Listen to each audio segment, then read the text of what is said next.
What is going on, everybody? It is episode 807 of Pop Culture Crisis. My name is Brett. Happy Friday, everybody. TGIF, if you're old enough to remember what that is. I am here with my two guest co-hosts today. First of all, directly in front of me, introduce yourself.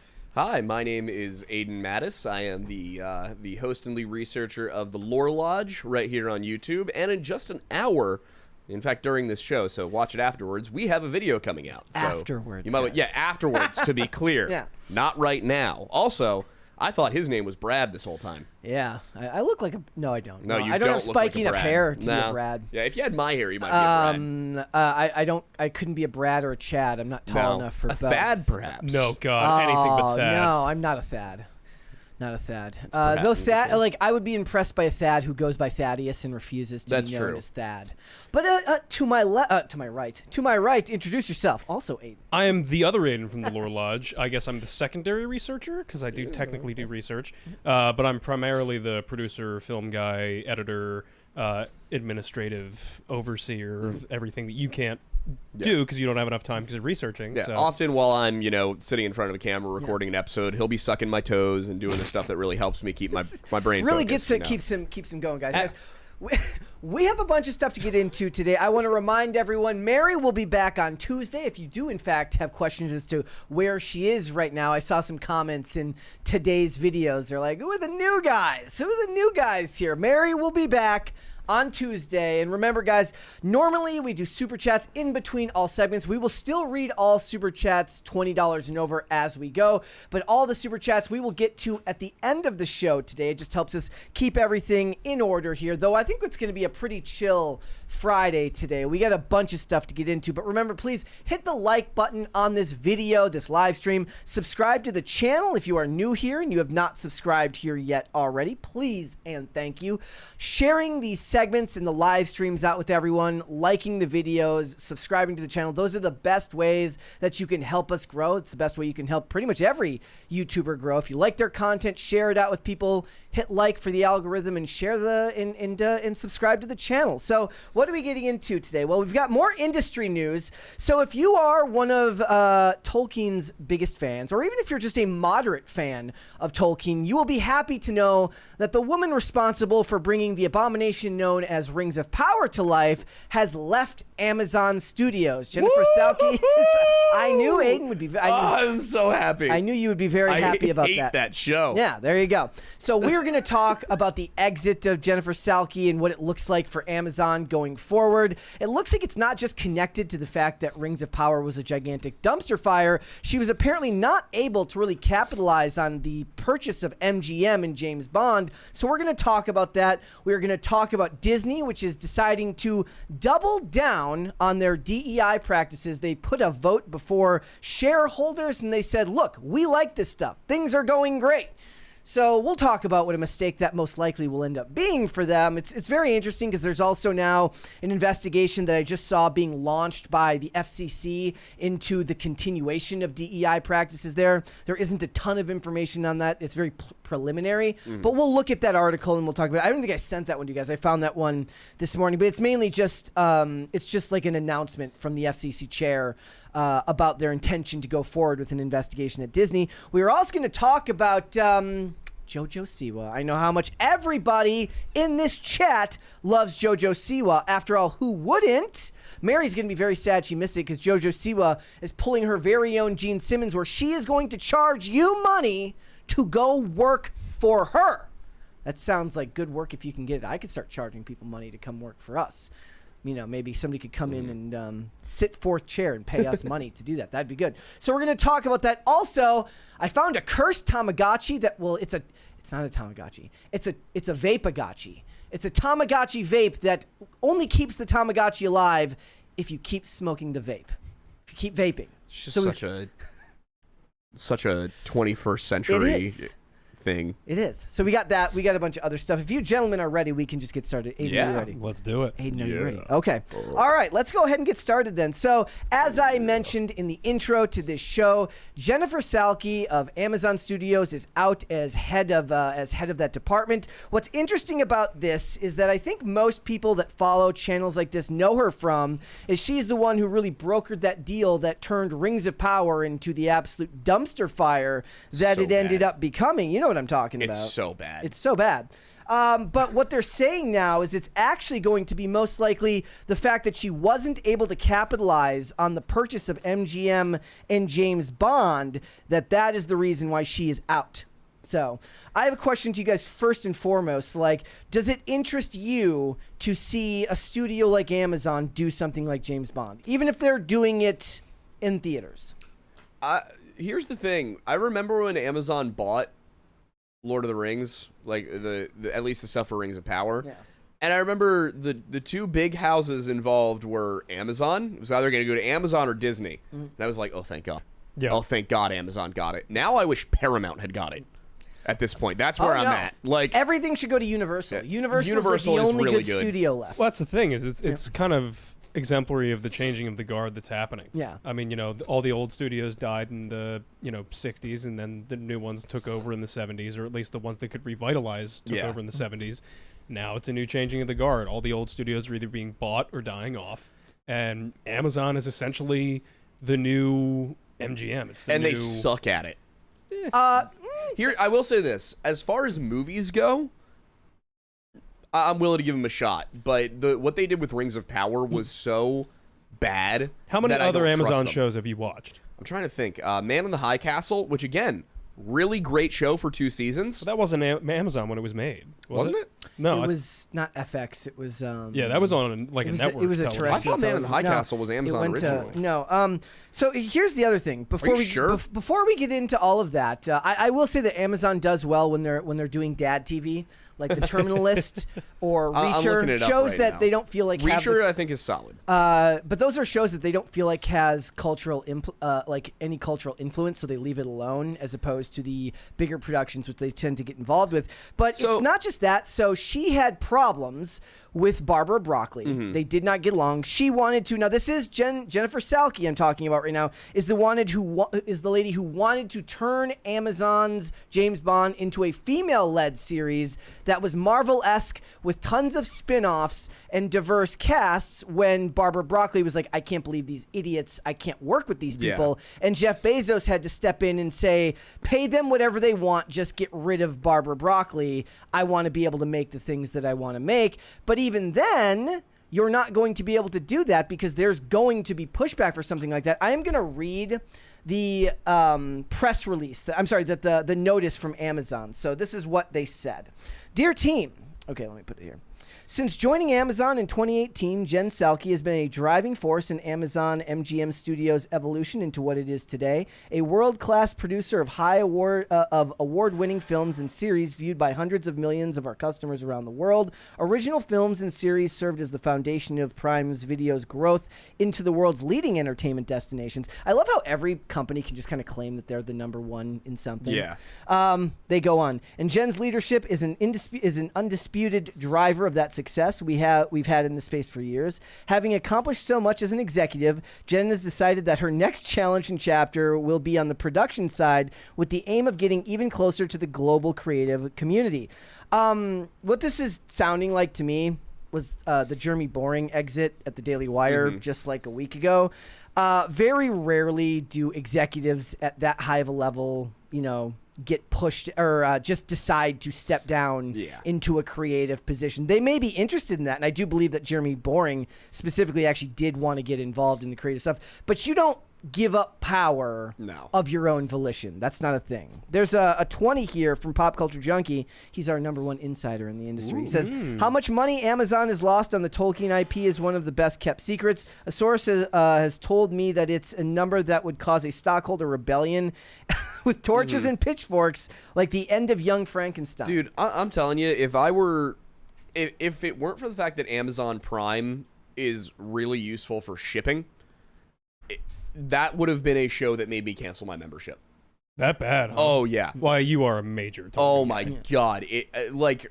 You look at the movies made 25 years ago, and the quality, the attention to detail, the writing, the faithfulness, because there are a few places, don't get me wrong, where Peter Jackson did diverge a little bit, but for the most part, you can tell that they really wanted to stick with the story as given by Tolkien.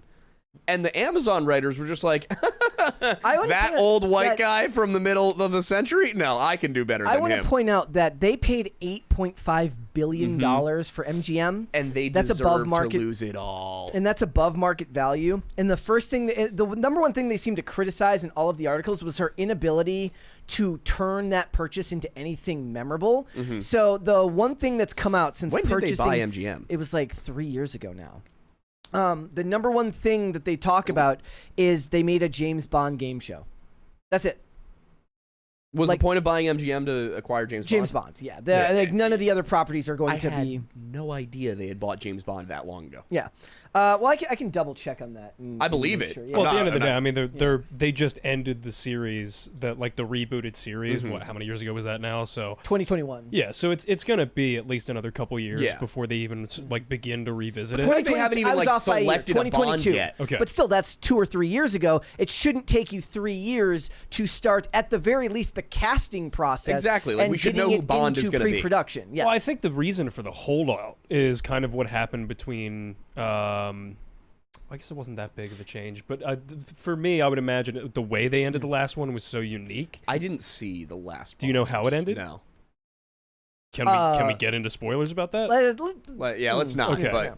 But because it was an ending that no other Bond film has had up until now, and I think they need a cultural reset. Probably know. Yeah. Yeah. I don't. I should probably. I need to watch the Bond films. And I need to watch the Mission Impossible films. Yes. Like all the way through. At least the Daniel Craig Bond films. Start with Pierce Brosnan at least. There's I don't know. so He's my many movies. favorite. So here's but my the thing. point was going to be like, we should by this point know what the next Bond film is going to be, and who Bond is. So it says, according to Deadline, what sealed the fate for Salke was, who came from a TV background, is that she clashed with Amy Pascal and David Heyman and the longtime Bond producer Barbara Broccoli. Under Salk's leadership, Amazon developed Rings of Power, The Wheel of Time, Reacher, Jack Ryan, The Boys. So notice the last three there are actually fairly successful and well-liked. I mean, The Boys is kind of... Except for The Boys, which has... No, that started very well-liked. It did, and then I have a feeling her influence is the reason that it went from being like, this is a...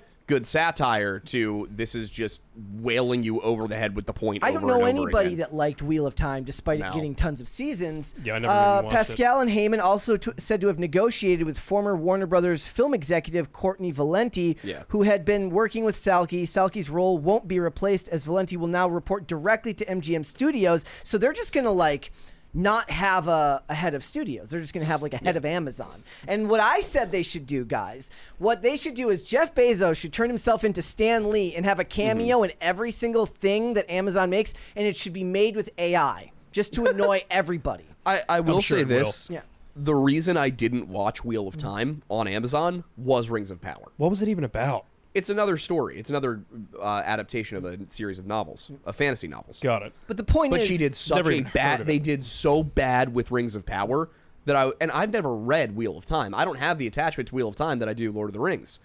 But they handled it so badly that I'm not going to watch Wheel of Time. The high-priced Lord of the Rings of Power weren't game-changing enough to cover off an executive who spent a lot of money with not enough results. I mean, one of the hardest things for people to really grasp, and I still don't really understand it fully, is what do you quantify as results for streaming, given the fact that how do you prove numbers gained? I guess you could go just by the number of subscribers that may have signed up around the time. I'm sure they the have show internal metrics about viewership and things like that. And whatever those metrics are, it was never going to be worth it given the amount of money. It was $700 or $800 million that was spent just for the Rings of Power. Well, at this point, everything's diminishing returns. Yeah. My guess is that they expected Rings of Power to be the top Amazon show. Yeah. And it is near the bottom. Yep.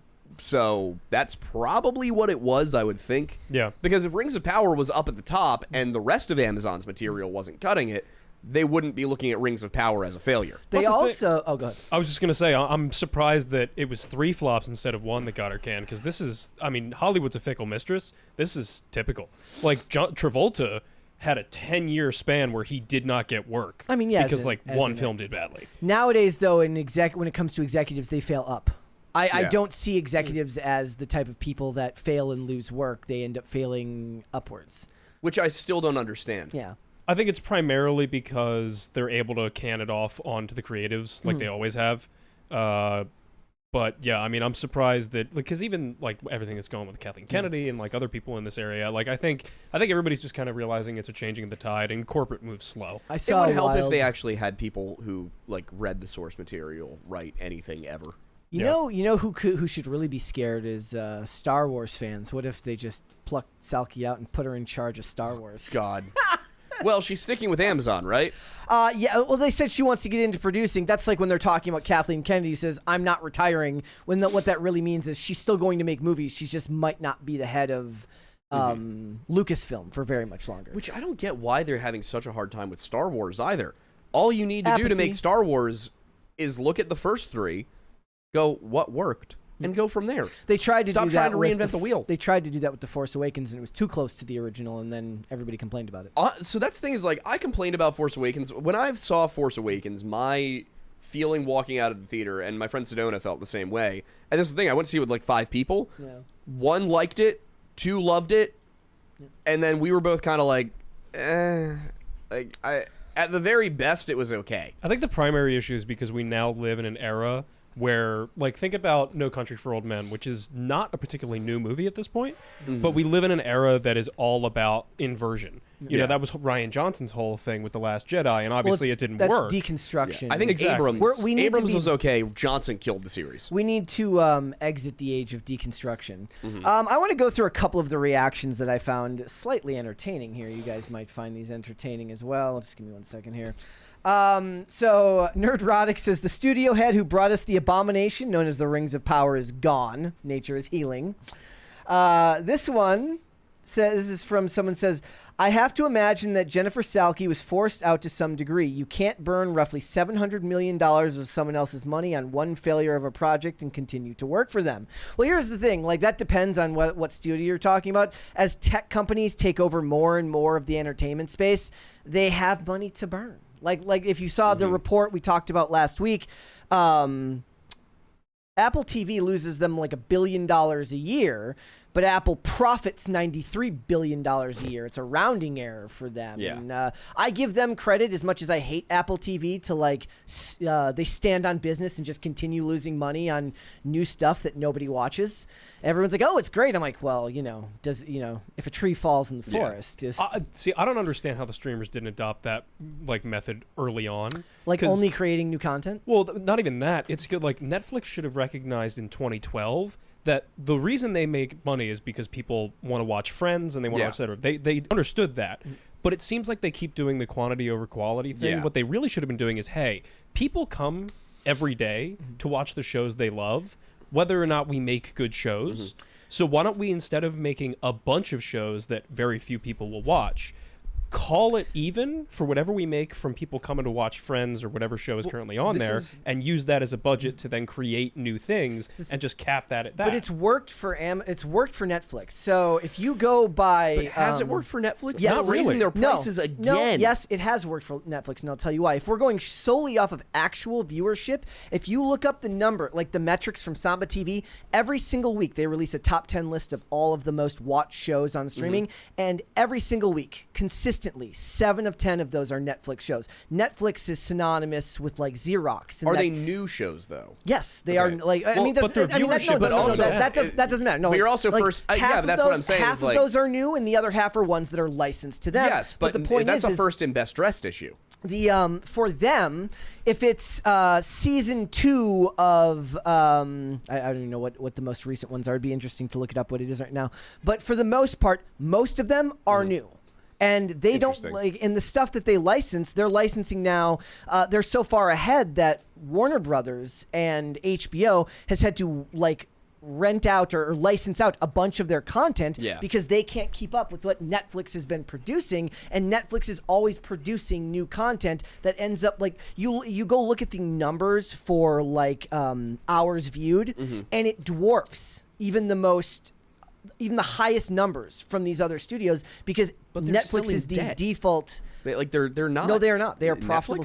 Netflix is a profitable studio.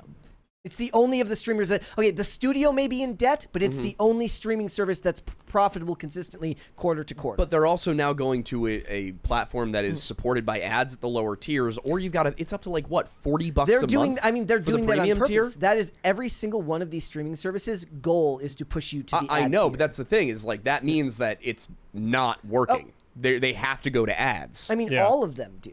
That's, I I mean, know, that's virtue of the media. Well, that's the thing is I think what's working right now, if you look at the studios that it's working for, is Paramount. Paramount stuff goes onto live TV, to network TV, and then it goes to streaming the But same that's because day. it's connected to CBS. But that's what's Netflix doesn't working have best. An affiliate. And if you look at Paramount stuff, I would say Paramount, as far as streaming services goes, has the best lineup out the there. worst player.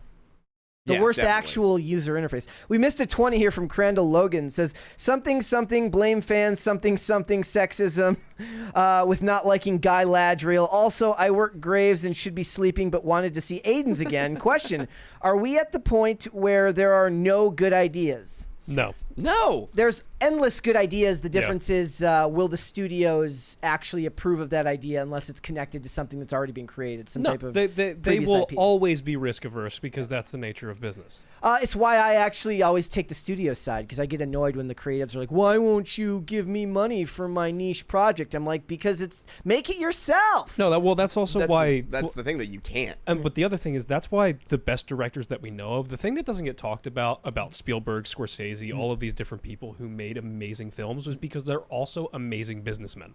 Like behind the scenes, they know not only how to raise money, but they know how to get people in seats. Like, yes, they tell good stories and they tell the stories for the sake of the stories, but they say no to certain ideas of their own because they recognize no one will ever watch this. Well, I mean, Lucas had to have people pull him in, right? Like he like once the original trilogy was done and we got to the prequels and there wasn't the people to tell him no, then it got, in most people's opinion, they're not nearly as good as the original films.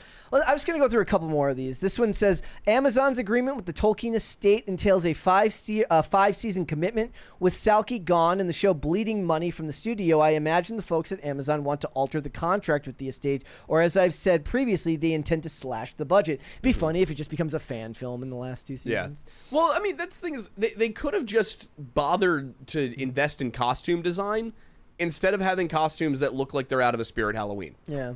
I mean, that's a big problem with a lot of... They always look too clean. Also, like, another thing that bothers me, I mean, this is something The Witcher suffered from, is the costumes are beautiful in The Witcher. This is Netflix. That's not how plate armor works at all.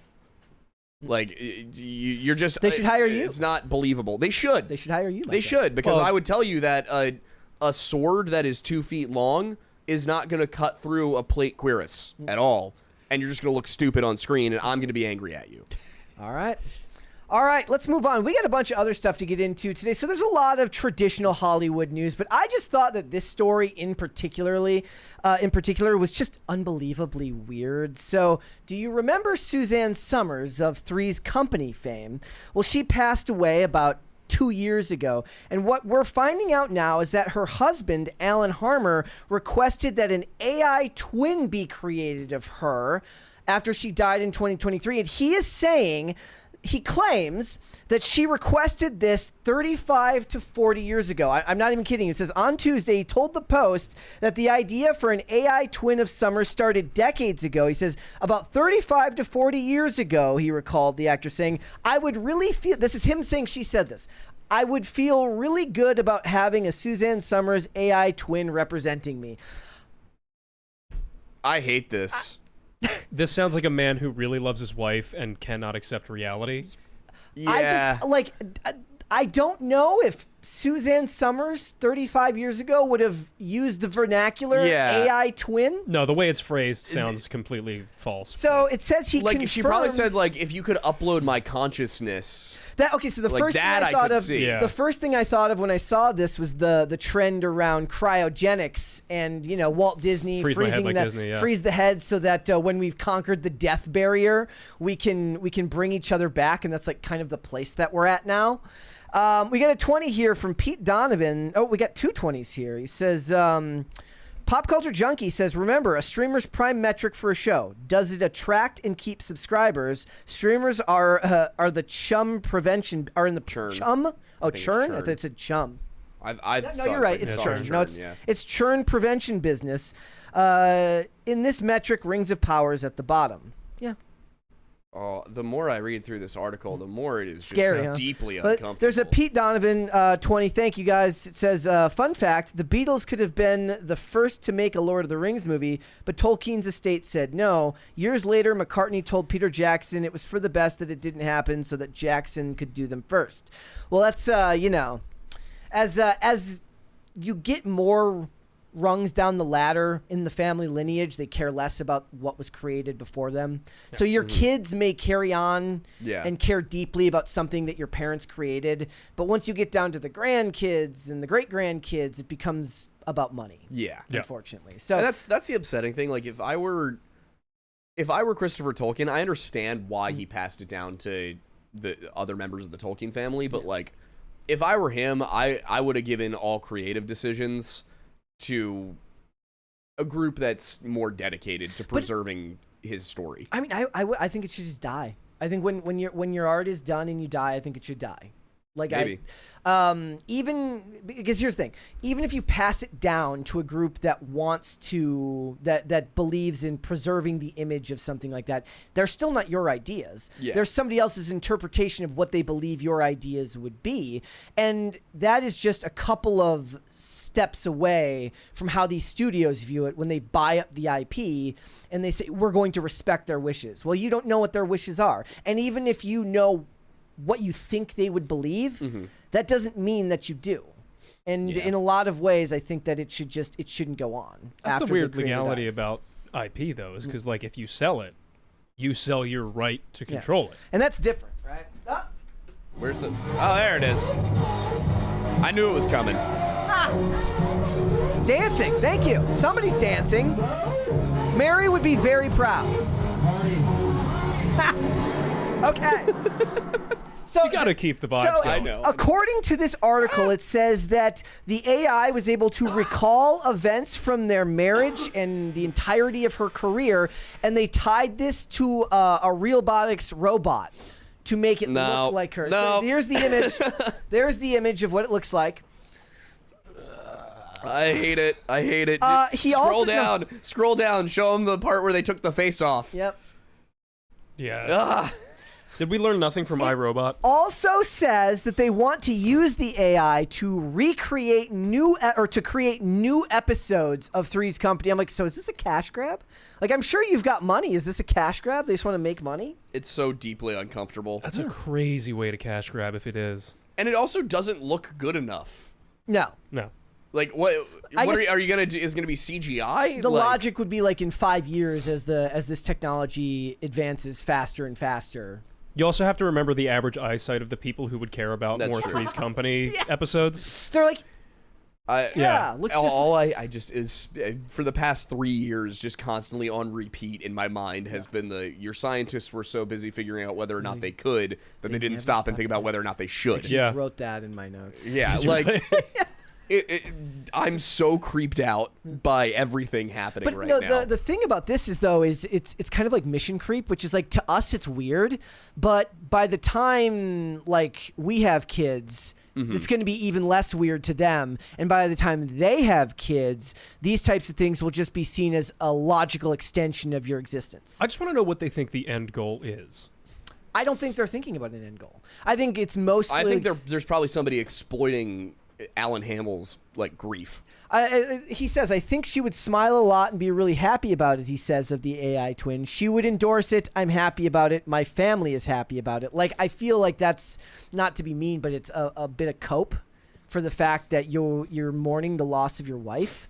And the only way to kind of do that is to find a way to go on, for something to go on in her memory. Now, a lot of times that goes, those are sometimes manifested in more positive ways. Like a lot of times it's like somebody goes into charity work that they think somebody would care about because they think that that's something that person would truly be interested in, or they carry on with the work that they did prior. But depending on how much you anthropomorphize it, in something like this, it really does just feel like it's somebody's grief and it's coming out in a very techno way. Yeah, and it feels a little bit parasitic. Yes. To, endorse this and work with it. It's like somebody should have stepped in and been like, hey, man, like maybe this isn't the best idea. Yeah. Like it's great to remember her and it's great to love her, but this might not be good even for your own mentality and mental health.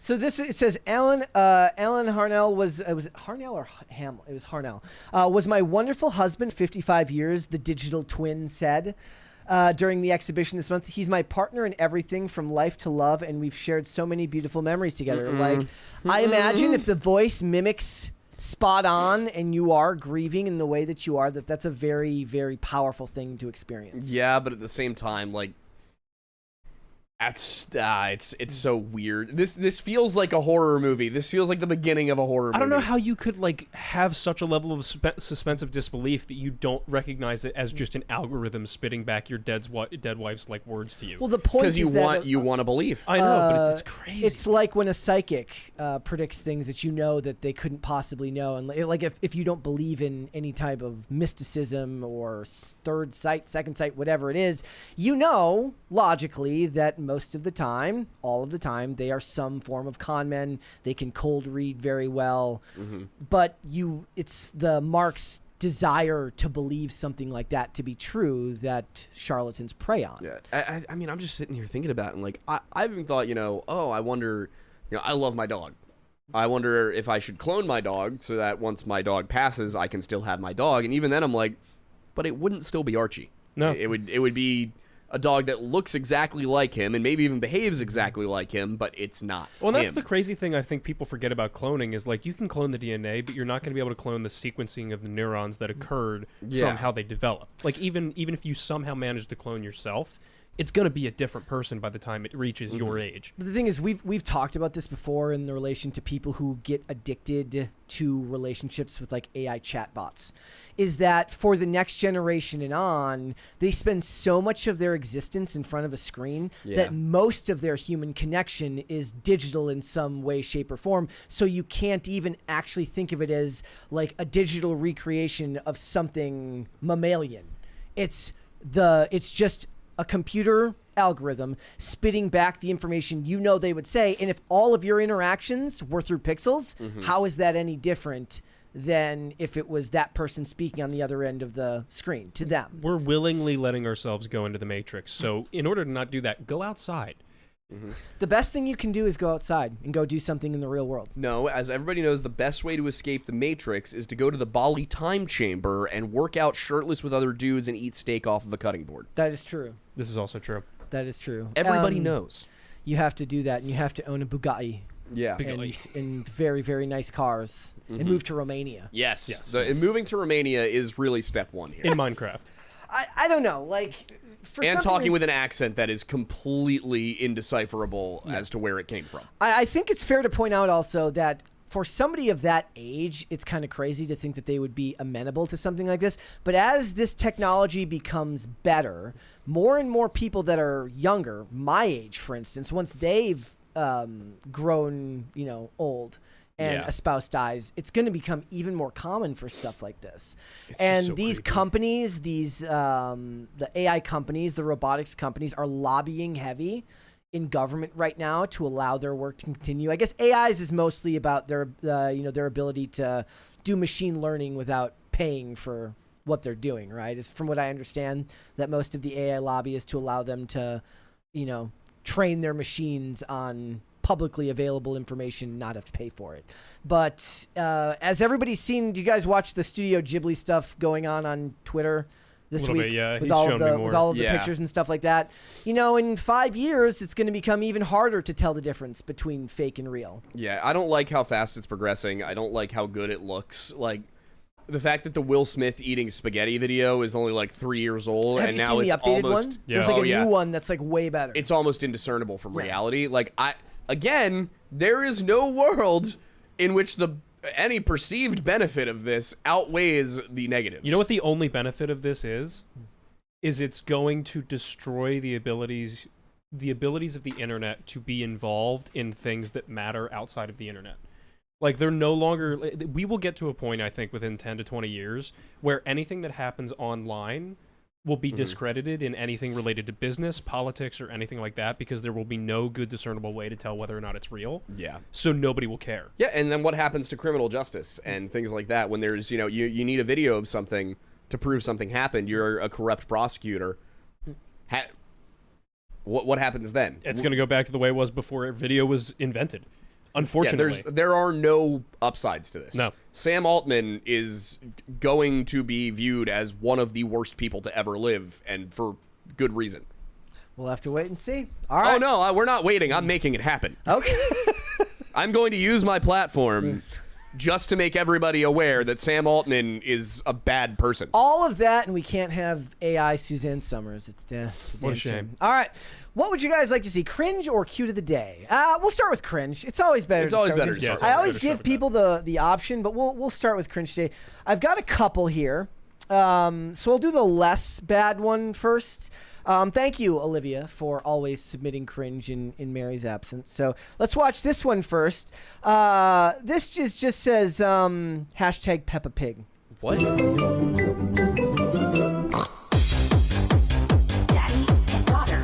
I'm not getting us copyrighted on that music. See, this is what. So what's worse, AI Suzanne Summers or this? Oh, AI Suzanne Yeah, I'm going Summers. to say AI Okay. Suzanne second. Summers. All right, let's do one more here. This one was worse to me. This looks like the saddest person on earth. I don't even know what I'm watching. It says, yeah. I'm trying to... I can't see very well, so I'm trying to catch up to it. Well, they're both furries and they're dancing. I wish they weren't. Yeah. I'm not sure if this was... Why is he that old? I'm not sure if this was a willing participation by either of them. Rick, see, that's why I included hers first. I categorized the first one as silly. Yeah. Grandma being silly.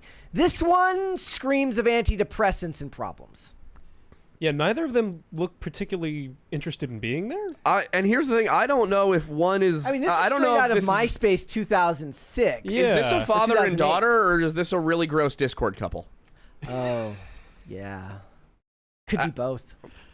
Exactly. Like, did calling her kitten get out of hand? Yeah, I think so. Oh, I hate this. I hate everything. Like, Maybe are that's you why trying to connect with your daughter, No, or maybe is that's this why he worse? looks upset, is because she was like, "You've called me kitten so many times, now like you're gonna be one with me," and he was like, "Okay, honey." Just say no. Just say no. Remember before we posted everything on the internet? Yes, I do. I miss those days. Yeah, remember, guys, you don't have to post anything on the internet. In fact, I would request that if you intend on posting something like this on the internet, you just go for a walk instead. I mean, most of it, like, go into the forest, sit on the ground, connect with the earth, maybe touch a tree. Draw a picture. Yeah. I'm always kind of shocked by like the people that get successful by just putting their entirety of their personal life, like their relationships, on the internet. The worst trends in the world right now are like, I don't know if it's the couples that have like joint TikTok Instagrams where it's like they're influencers but they're a couple, or the women whose entire TikTok is just talking down about their husband. See, Yeah. I think I They're dislike. they're both awful for society in their Yeah. own way. I think I dislike the first version more, Yeah. believe it or not, because I feel like that is an example of two narcissists that get together that it could only end in chaos. Yeah. Yeah. All right. Well, let's do cute of the day. We will cleanse your time. Actually, I don't know if this one depends on how you feel about hairless cats. This one's from Mani. Says my boy Klaus. Klaus is very scary but regal. Did you know those are Canadian? I didn't know that. Yeah, apparently that kind of cat originated in Canada. So Interesting. we tariff those or what? Please? Yeah. Can we? Yeah. could be related to Justin Trudeau. I feel like that cat's probably cold all the time. Maybe. Yeah, you'd think, right? We have neighborhood cats in our, like, so where we live, there's neighborhood cats everywhere. They just hang out. A lot of them are strays, but there's two. There's Dusty and Bucket, who belong to this couple that live across, like 2 houses down. And they wander about the neighborhood, and they're friends with everybody. And Dusty is a night cat, and Bucket is a daytime cat. And so sometimes you'll be driving down Main Street, and you'll go by the local restaurant, and there's people eating outside, and Bucket is just sitting in the middle of the courtyard, and everybody's just paying him tons of attention and giving him things and showering him with love and affection. And then Dusty comes out at night, and we leave food out for them on the doorstep. Oh, Nice. So, Dusty and Bucket, they're great guys. That's awesome. All right, one more here, since I did two. Spastic Fugliness, which is one of my favorite usernames. It wasn't even 80 degrees out, and our mooching ladies that have been on strike were seeking shade. At least our Polish rooster Carlos was enjoying the sun. Texas problems. Wasn't even 80 out. Yeah, there you go. Brutal. They're not going to do well in August. No, not at all. All right. Dude, Texas is like, it's not that much. It wasn't that much hotter than Pennsylvania when we were there in June. It was just a lot drier. Yeah, which is better. Yeah. I think the South forgets how humid it gets in the North. Humidity is the worst part. Yeah, I was Yeah. like, why do Texans complain about the heat? This is so much nicer. Yeah. All right, let's move on, guys. Remember, if you would like to feature your pets on Cute of the Day, tag me on X at Brett Dasovic and use the hashtag PCCPets. Everybody who has them likes to brag about them. It is a fact of life. So go ahead and submit them there, and we will try to feature them here. Try to not. One of the things that people do a lot is they include them with like pictures of their kids. And depending on how you feel about putting your family online, I'd rather not do that just because it's a privacy issue sometimes. So submit the pets and do pictures rather than videos, because it ends up taking up a ton of memory on my warbling computer, which is just getting old and it's on its way out. So submit them there and we will try to get them on the show. Okay. All right, guys. So Snow White has been a disaster. Disney is reeling right now. There are all sorts of problems internally at the company. They had some success last year with the likes of Inside Out 2 and Deadpool and Wolverine and Moana 2, but the problems at the company continue and persist. But the issue is now, guys, is that as they try to correct course, it seems that shareholders aren't interested in helping remove some of the corporate rot that has affected this brand. So what they did is they put forth a proposal to get rid of the Human Rights Campaign Corporate Equality Index. They didn't want to participate in that anymore. And if you don't know what that is, and it sounds like some type of middle management corporate BS, you're not wrong. That's exactly what it is. The Human Rights Campaign Corporate Equality Index is a benchmarking tool that evaluates and ranks businesses based on their policies and practices related to LGBTQ plus workspace equality. The purpose of the CEI is to encourage companies to foster inclusive work environments and recognize those that excel in supporting LGBTQ plus employees.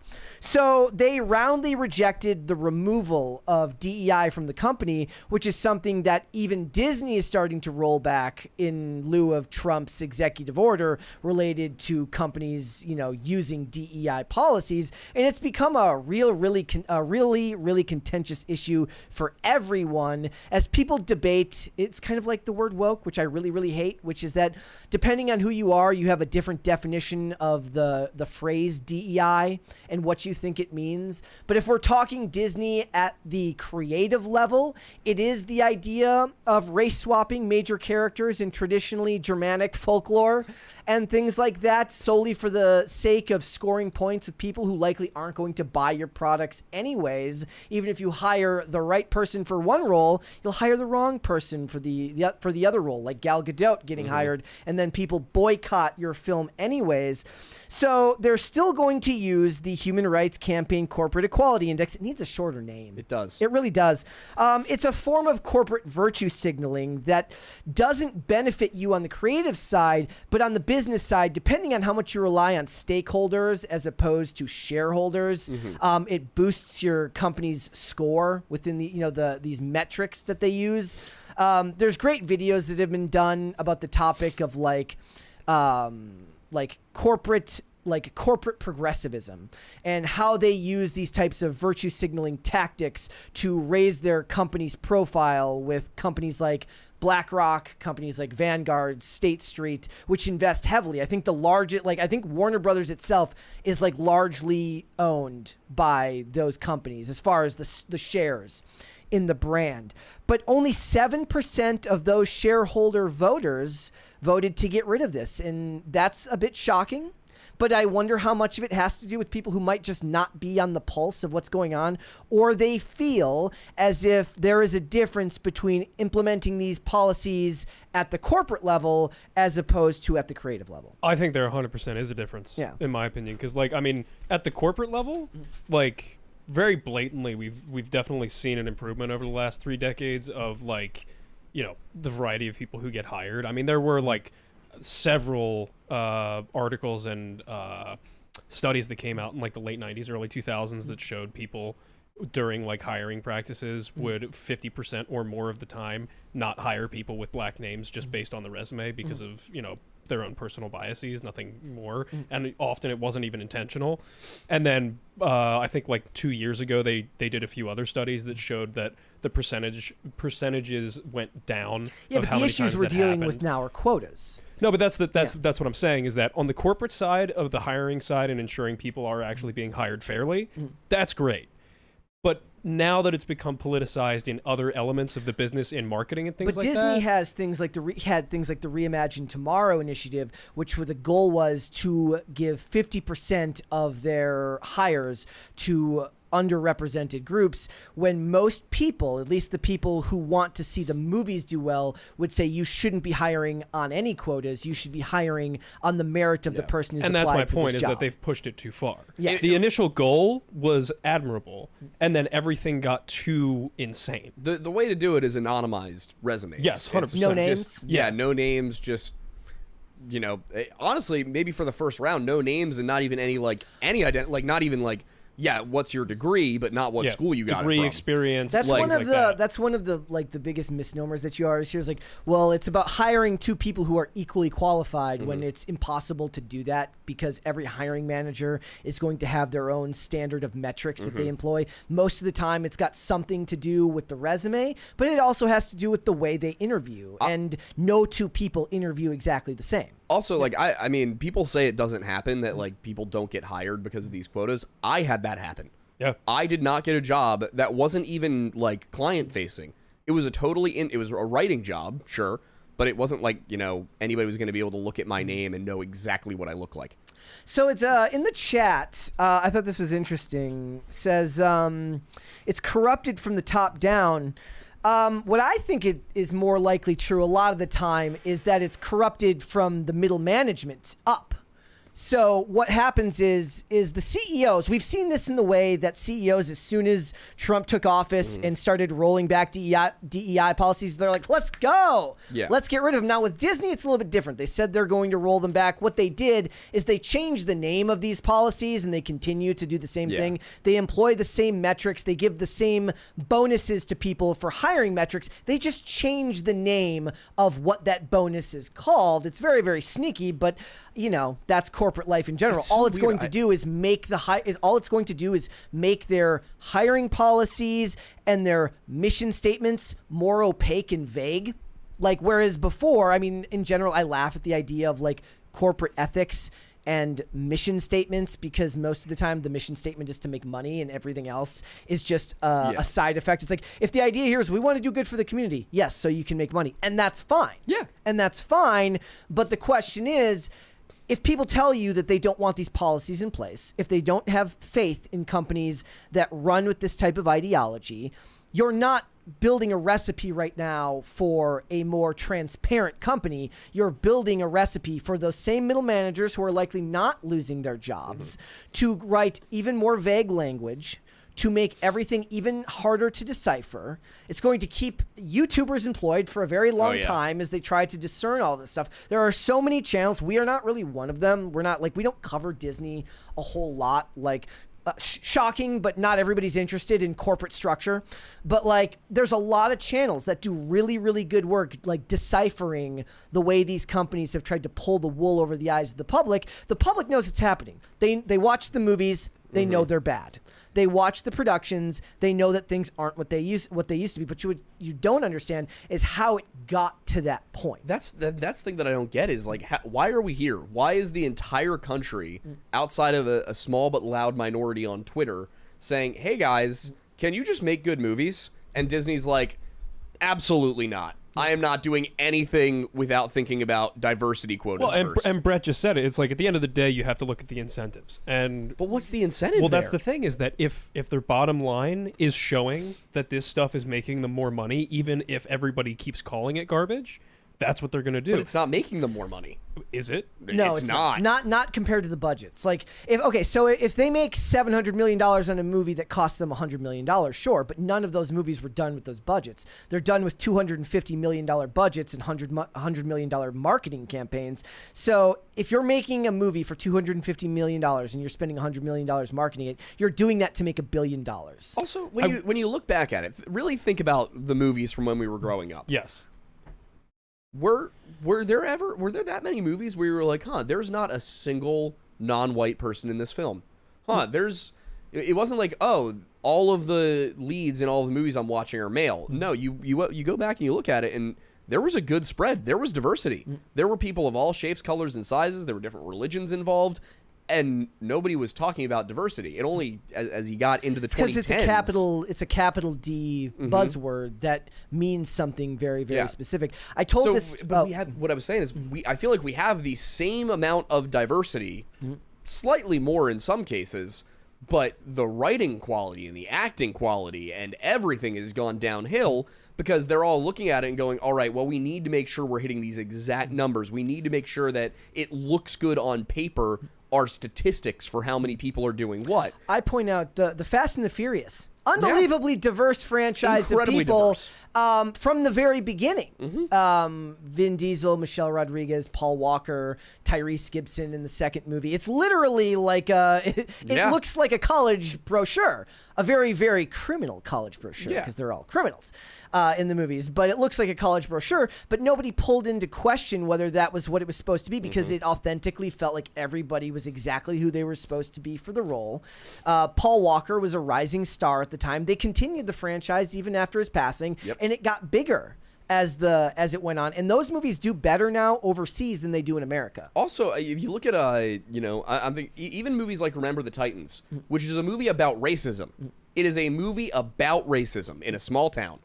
It didn't feel as ham-fisted as it does now when they shove it down your throat. Like people were capable of a really good example of a movie that did it well was the one with Jonathan Myers and Glenn Powell.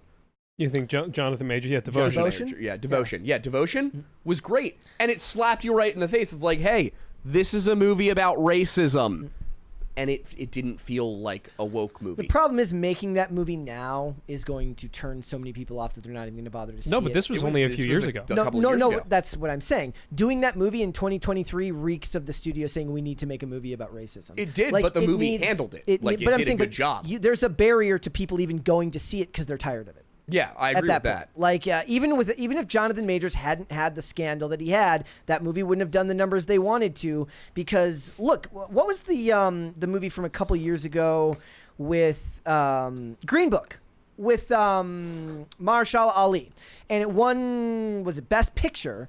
And they talk about how it was a white savior movie. See, you can't win. You'll make at least somebody mad every time you cover this stuff. People there should be a moratorium. We need to put a stop on movies with messaging for 10 years until we can figure out what the hell is going on. Well, also, if Hollywood would actually look around at the average American and be like, hey, wait a minute, most people don't care about this. Or so I'm listening to this retrospective on Buffy, and it's really funny when he talks about like all of the themes that are in this show that when I saw it like the first time I never really put into place, where it's like it's talking about sex before like having like sex before marriage, drinking when you're a teenager, all of these things which are kind of implemented into the show in a way that worked. Like they baked it into the fantasy element, to the horror element of the show.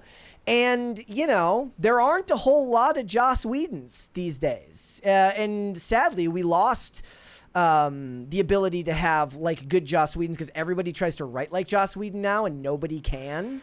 But that type of writing did really, really well in the 90s when people knew that it was going to be entertainment first. It was going to be story first, and the message was going to be in there. But maybe it only like resonates with your parents if they watch it with you. But if you're young, it doesn't slap you in the face. Now everybody knows when it's there, and it doesn't matter what their age bracket is. And it's one of the many reasons I think that a lot of younger kids are moving away from this, on top of the fact that they know that content creators, unless it's what they're specifically looking for, aren't going to be talking about this type of stuff. I think nobody's like, it's actually a discussion that's going on right now with iShowSpeed being in China, where they're talking about whether iShowSpeed was paid by the Chinese government to be there. But it's not like he's talking about this stuff. I don't think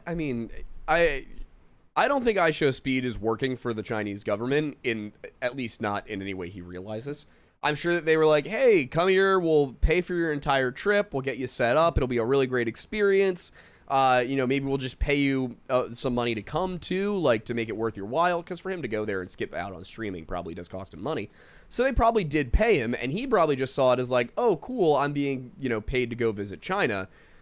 I don't necessarily think that a guy like him realizes that he's being shown the areas they put billions upon billions of taxpayer dollars into to make them look pretty. Yeah.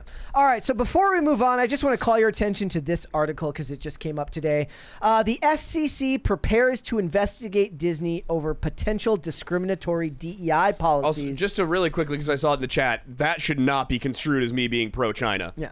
Like, I'm one of the most anti-China people you'll ever meet. Brendan Carr has already launched an investigation into Comcast and Verizon over racist and sexist DEI policies. He told Punchbowl News he's putting the finishing touches on a letter to ABC's parent company. He declined to reveal which specific DEI initiatives he was concerned with, but the letter would outline similar concerns raised with Comcast and Verizon, whether they've engaged in any sort of DEI discrimination that could run afoul of our EEO rules or potentially our public interest standard. We're going to get to the bottom of everything that is going on here, and stay tuned for that one. So they've got a lot of things to worry about. Disney has probably can't really afford right now to get into too many legal scuffles and things like that. So it's just something to be aware of. They're calling it into question, and they're talking about it. So are we sure this isn't a case of psychological reactance?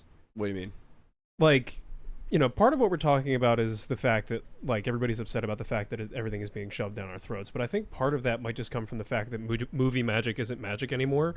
Like, these have always been initiatives ever since the civil rights movement was a thing. We just didn't hear about it. Well, I think it's also what I was saying is they've gone from, all right, let's work a message into our movie to let's build a movie around our message. But I think the key there is that the message and the intent of putting that message in the film has always been there. It's just that now, when I say the magic is gone, we're getting information from the executives and the creators on a daily basis about what their goals for the films are. Back in the day, even like 20 years ago, they didn't talk about it because we didn't have endless interviews. Like in the early 2000s, that was the start of like a lot of different interviews for like Movie Phone and things like that. We weren't Movie Phone. Yeah, we weren't constantly hearing about what the goals of the studios were because they didn't care. Yeah. They were sitting in Hollywood in private board meetings talking about this stuff. Yeah, but now it's part of being life was better. Movies were better when executives were snorting coke in the boardroom and going through scripts. That's the thing is, I think if we weren't getting news about this all the time, we wouldn't think about it. It would be like back in the old There's days. an aspect of that. So when I watch old movies or old shows that I loved, and I catch the episodes that delve into it, you do realize that there's a bit of pre and post like awakening to this type of stuff. Where now when I watch a new show, my hackles are up for like the first 4 to 5 episodes. Like where I'm looking for anything that's going to annoy me. Like I started a show this year that I really, really liked. I championed on this channel. It's called High Potential. It's a very, very simple, by-the-books crime procedural with Caitlin Olsen from Always Sunny and Daniel Sunjata. And it's by the numbers, 20 years ago, it wouldn't have made a splash at all. It would have been it would have been in the weeds with a dozen others just like it. But now, when I watch it and I get through an entire season and it doesn't beat me over the head with anything extremely blatant, I'm like, wow. That was amazing. And part of that is their own fault that they had to create an industry where I now have to clench my teeth through 5 episodes to make sure that it's not going to get there. And that's knowing that most of the time these shows go bad in season 2 and 3. Another side effect of this is that back in the day, held to a certain standard now, when these things started infecting stories, it was when they ran out of things to talk about. So when you get into season 5 and you've told all the stories you can and the studio says, nope, we need another season, then the good writers leave and they bring in new writers, and the new writers don't know how to fashion a story after the main characters had already been through everything in the first 5 seasons. The Arrowverse this happened in the Arrowverse after the first couple of seasons of all the shows. They got really, really bad. I think I would say one of the best examples out there is How I Met Your Mother for how this used to be handled, and I think what the difference was. Because now you'll have a show or a game like Dragon Age Veilguard where they sit you down and they give you a lecture on, what, like somebody walks on screen and they're gay, and it's like somebody has to say something about it, and then there has to be a lecture about it, and it all has to be slammed right in your face. That's how it feels every time there is a diversity moment in a show these days. But you go back to 2008, 2009, How I Met Your Mother, shows like that. Barney's brother is a gay black man. Barney is a white guy. So they introduce Barney's brother and they're like, oh, just so you know, they don't have the same dad. He's black. And then they hit you in the face with him he's gay. Then they hit you in the face with him being black. At no point do they sit down and go, hey, you need to be okay with the fact that Barney's brother is a gay black man. No, he's just a gay black guy. Yeah. And he's just there, and everybody's like, oh, cool. Hey, dude, nice to meet you. Like, all right, let's go out to the bar. They tell you these things are okay. They tell you, these people are just like you and me by having them be just like you and me. The problem is now, guys, is that's not like what they will tell you. The activists will tell you that's not enough. But that's exactly what was enough. That's what got us to a point where we were okay with gay marriage. They will tell you that's not enough. You have to tell individual stories about what it's like to be that person, when most of the time stories about singular identity aren't interesting and not wide-reaching enough for people to really care about. Most shows will, like, if you're watching an ensemble show, every actor might get one episode where it's heavily about who they are. Otherwise, it's about how they interact with the team dynamic. So sure, certain shows will be character studies, but that's not inherently interesting on an identity level. Maybe who you are as a person, how you've evolved to be that person. But once you start getting into your character being shaped by your immutable characteristics, it falls apart because people don't act. They can't grasp because it's not them, so it's just not as interesting. So I say we just put a moratorium on all stories around individual character identity, no matter what they look like, for like 15 years and get it off of everyone's mind. There's a 20 here from there was 2 here, one from what is that, Cesario JPN. Glad I looked at it twice. China is incredibly racist. IShowSpeed wouldn't be able to do half his antics in China without being deported or worse. There's even a video during the COOF of foreigners, especially black people, being singled out in China. Crandall Logan, I like it. Brett, I know you like Nikita, strong female lead Maggie Q, but it isn't feminist propaganda, just a good story. Yes, it also helped that Maggie Q looks like a star, carries herself like a star, is able to do an action role where she has to push herself beyond the bounds of credibility, where she's beating up men twice her size, but you're so into the pulp of it all that you just don't care. You're like, look, this is a CW show. Everybody has to be beautiful. Everyone has to be handsome.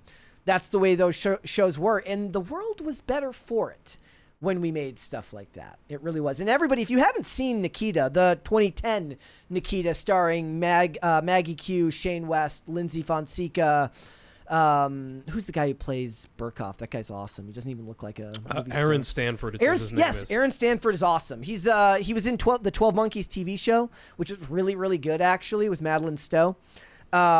Really, really good show. Everyone should check that out. It's very, very, it's not high IQ television, but it is good week-to-week television. So everybody should check it out. So you guys were talking about some pretty deep philosophical ideas here. We don't do deep nor philosophical on this channel. It's not really our thing. I would rather talk to you guys about now. If you have like $900 to $1,000 in your wallet and you don't spend enough time at your job, you can now pay Jojo Siwa like $900 to go do work for her. Thoughts? Bro, why? I'll read this for you here.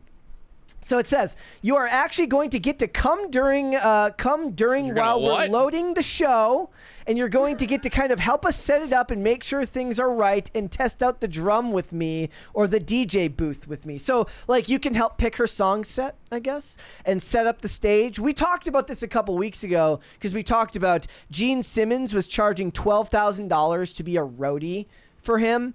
And the logic here, guys, is like, look, well-to-do adults pay for fantasy camps all the time to do stuff that you wouldn't normally do. I kind of I liked the old adage. What did Zach used to say? Like retired dentists. You know, they've got the FU money to go and spend money on stuff. You know, the kids are out of the house. They don't have, you know, the mortgage is paid off. They're only paying property taxes now. Their car loan is reasonable. So they've got all this extra income and they want to go do stuff.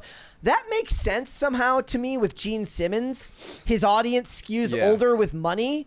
I guess with Jojo Siwa, you're going to try and cheat the parents out of the money and get the parents to get the kid to Can I just ask a question here? Who is her audience? I don't know. Who is going to see a JoJo? Her music is clearly not for children. No, it's like... But I can't think of a single adult that would be interested in that. Even if you are part of the LGBT community that she is trying so desperately to attract, she referred to herself as like the original gay pop artist, as if, first of all, Lady Gaga has existed for a very long time, and JoJo is just a sad imitation of Lady Gaga. And then we have, you know, Wham, we have Queen, we have all of these bands that were doing homosexuality a long time before Jojo Siwa existed. Yeah. I'm assuming her also, audience. why is she so big? Why is she such a big person? Like, she's 5'9", and she's kind of jacked. I didn't know that. I mean, she's danced her entire life, so she's going to be, like, muscular. Yeah, it's just like... I'm sure her audience are the kids that watched her when she was on Disney that are now growing up, and she's trying to tap into the fact that she wasn't on Disney, she was on ABC. Or ABC, whatever. So there's I guess she was eventually on Disney. There's a dream guest. There's a dream guest VIP and the ultimate VIP. The dream guest VIP is one general admission ticket. Watch the show from the designated audience area of your choice. Exclusive invitation to JoJo's live show setup before Q&A and sound check with JoJo. Like, there's people who get paid money to do sound check. But here's the thing. Like, I feel like I just need to come back to this for a second. This would be like us going to see a Hannah Montana show. Not Miley Cyrus. This would be like you and me going to see Hannah Montana. No, but she's trying to pull a Miley from 2013. It is not working.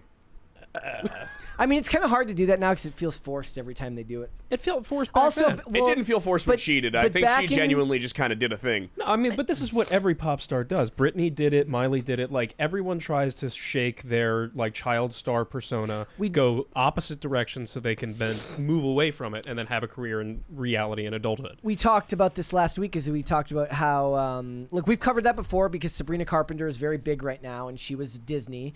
But we talked about how several years ago, Emma Watson talked about how she wasn't going to do nudity or scenes with drugs just so she could shake the character of Hermione.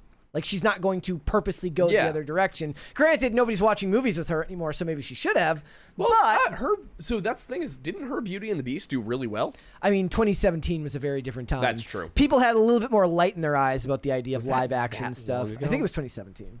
Yeah, it was one of the first live action remakes that they did. It hurts, man. It you hurts can me. also help her put together the show selection. Like, you get show song selection input. Here's the thing. She's like, you wanted me to pay you to do your job? Do your job. Here's the thing. I've gone to a lot of concerts in my life. That usually happens. It's just usually, like, I wouldn't say usually, but on at least 2 or 3 occasions recently, I went to see Sabaton back in 2017. And they let us pick. They were like, do you want to hear this song or this song? That was audience input on show selection. Right, but that was as a crowd, not as an individual. That's probably what this is, though. You pay $900, and she's like, okay, so I can do Karma or another song I have. Yeah.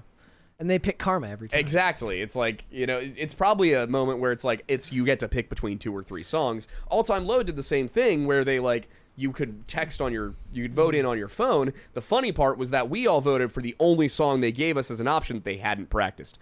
Incredible. Oh yeah, it was I will hilarious. say, I think it was Cinderblock Garden or something. Back to the Miley thing. I do think that the Miley thing felt forced, but the difference was we lived in a different culture at the time, so it was actually more risque in 2013 to do what they're doing rather than in 2025 when literally nothing risque is in any way shocking anymore. I would say Miley went further. Like, it didn't feel forced. It felt deliberate. I think there's a meaningful difference there. Do you not remember what it was like when Miley did the Grammys show with Robin Thicke? that's kind of when I think of what, of that everyone whole was time. like, "What is she doing?" Okay, now That I is do so remember And funny. the, and the media did try to hold her accountable for that in a way, and 100%. that they wouldn't do now. Now they'd be like, "Oh, you don't think that people should be doing that? Why not? Like, are you not pro women's empowerment?" Everything changed when Kesha.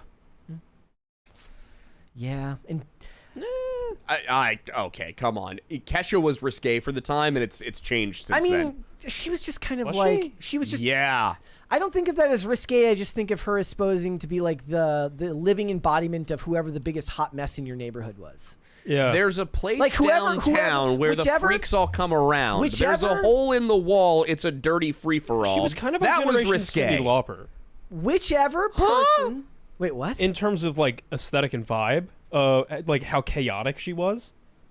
I'm talking about the just completely direct sexuality involved. Oh. See, the problem is Dude, though is Britney what in she 2002. was. Are you kidding? Again, really, you're not remembering Kesha's music videos. Oh, I am.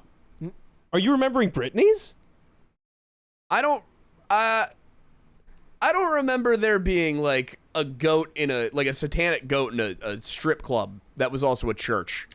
Dude, in Britney. Look at Toxic, look at Oops, I Did It Again, like any of those music videos, and they're The other thing is Kesha. If you look at Kesha, spiritually, what Kesha is, she's the Nissan Altima driver in your neighborhood that has kids named Aiden, Braden, and Zayden. Yeah. And she's always tailgating you because she has to drop them off at daycare before going to work.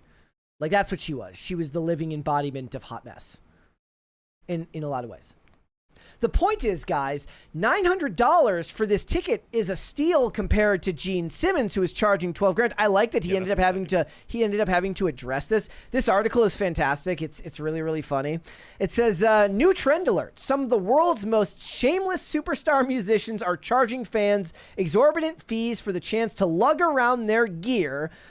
Kiss bassist and frontman Gene Simmons caught flack, charging $12,500 to be his personal assistant / band roadie experience package. Apparently, that one didn't even include a ticket to the show. That's just funny. That's funny. Thank you. Thank you for at least dancing. Somebody's got to do it. He's not being cool today. No, I'm trying to prove a point now. Are you EP by? Yeah, you're looking at pictures of Britney from Toxic, and you're like, okay, he had a point. Hang on. Anyways, so Jojo Siwa is doing the same, except for like $12,000 less. I just think with stories like this, it's fair to point out that most of these industries, they do monetize in different ways. It's just a matter of whether it's one that feels weird and exploitative to people, but people will pay for anything. It's like I'm sure there's somebody that I would want to go and follow around for a day. I don't know if I would want to carry their bags or something like that. Yeah, I mean, that's definitely not ideal. I can understand like wanting to have input in the set list. So and, who like, is somebody, it doesn't have to be a musician, who is somebody that you would pay money to spend a day with? Spielberg, 100%. Spielberg. Oh yeah, I'd carry his So you bags, would no would be a problem. PA. 100%. Like you'd pay money to be PA for Oh a yeah, I'd pay Spielberg $5,000 to give him coffee. Yeah. And just like hear his like words of wisdom. But that's Then he like feels a pressure to give protege you- almost. That you're spending a day shadowing Steven Spielberg. This guy's you're spending a day as a roadie for Gene Simmons. That's a little different. Yeah. Like he's not. You're not going to be like talking with him as he goes through his songwriting process. Like, I would pay to spend a day in the studio with, hell, I'd pay to spend a day in the studio with Phil. Yeah. But, like, I wouldn't pay to go load in Green Day's equipment. Still, but I'm thinking, like he was saying as a PA for Spielberg, like, even if you just by chance get to hear him say, like, a unique and worthwhile directing note, like, you're going to learn more from that than anything else. Simmons is See, going to then say he's- anything then worth he's it. gonna That's why I said Spielberg, Yeah. not Gene Simmons. Then Spielberg's gonna feel like the pressure to have to say something profound. No, he never would. He's so casual. Yeah. I want to just follow around George Lucas for a day. Not pay or anything. I mean, I just kind of want to follow George Lucas around for a day and see if he notices. He probably would just, like, by the end of the day, be like, "You want a coffee?" I don't know if there's anybody I would particularly wanna. I would, if I'm being honest, if I was to stick just to the film industry, I would want to follow around a really, really good cinematographer. Deakins. Yeah. Roger Deakins. I got a chance to meet him a couple of years ago with his book signing, and yeah, that man. That was the first. That funny thing is, I was like Roger Deakins. He's the one who did Sicario. I think he's the one who did Sicario. That's who I would like to follow around. 2049, Blade Runner 2049, Sicario, No Country for Old Men, I would like Skyfall, to watch him do the lighting for the dinner table scene at the end of that movie. I would have liked to have been there. I'd like to For ask that. James Cameron why he used the papyrus font. Well, I mean, Saturday Night Live already saw that. Did you see that they did a follow up? I know. They made bold. Papyrus Part 2. It's I the saw it same last thing. night. It's just bold. And the funny thing is, Gosling's acting in that is Oscar worthy. Yeah. Oh, yeah. Gosling is the best. Like, the funny thing is I consider Ryan Gosling and Jake Gyllenhaal to be spiritually the same person. That is a fair point. I mix them up regular. I mean, I don't anymore, but for a long time Were they ever in a movie together? No, I but don't Jake think so. Gyllenhaal and Heath Ledger were gay cowboys together. They were. true. I gotta say, Gosling's acting chops, or sorry, not Gosling, Gyllenhaal's acting chops, I think, are so frequently overlooked. Yeah. Like, the man is really good. Yeah, he is. Yeah. I think we should make a remake, not even a remake, just a director's cut of Brokeback Mountain, where Ryan Gosling is a bounty hunter trailing them the whole time. So it's just like every once in a while it flashes back and Gosling's just like kneeling on the ground. He like picks something up, sniffs it, and he's like, it starts following. It's just Man What if Tracker as they a movie. what if they end up remake? Like, what if we've come full circle and they remake Brokeback Mountain with If straight people? It's straight cowboys. Straight cowboys. It's a would that guy work? cowboy and Just a the girl one- cowboy. No, Brokeback Mountain with straight cowboys. It's two dudes, but like one of them is just like kind of looking at the other, and they're like,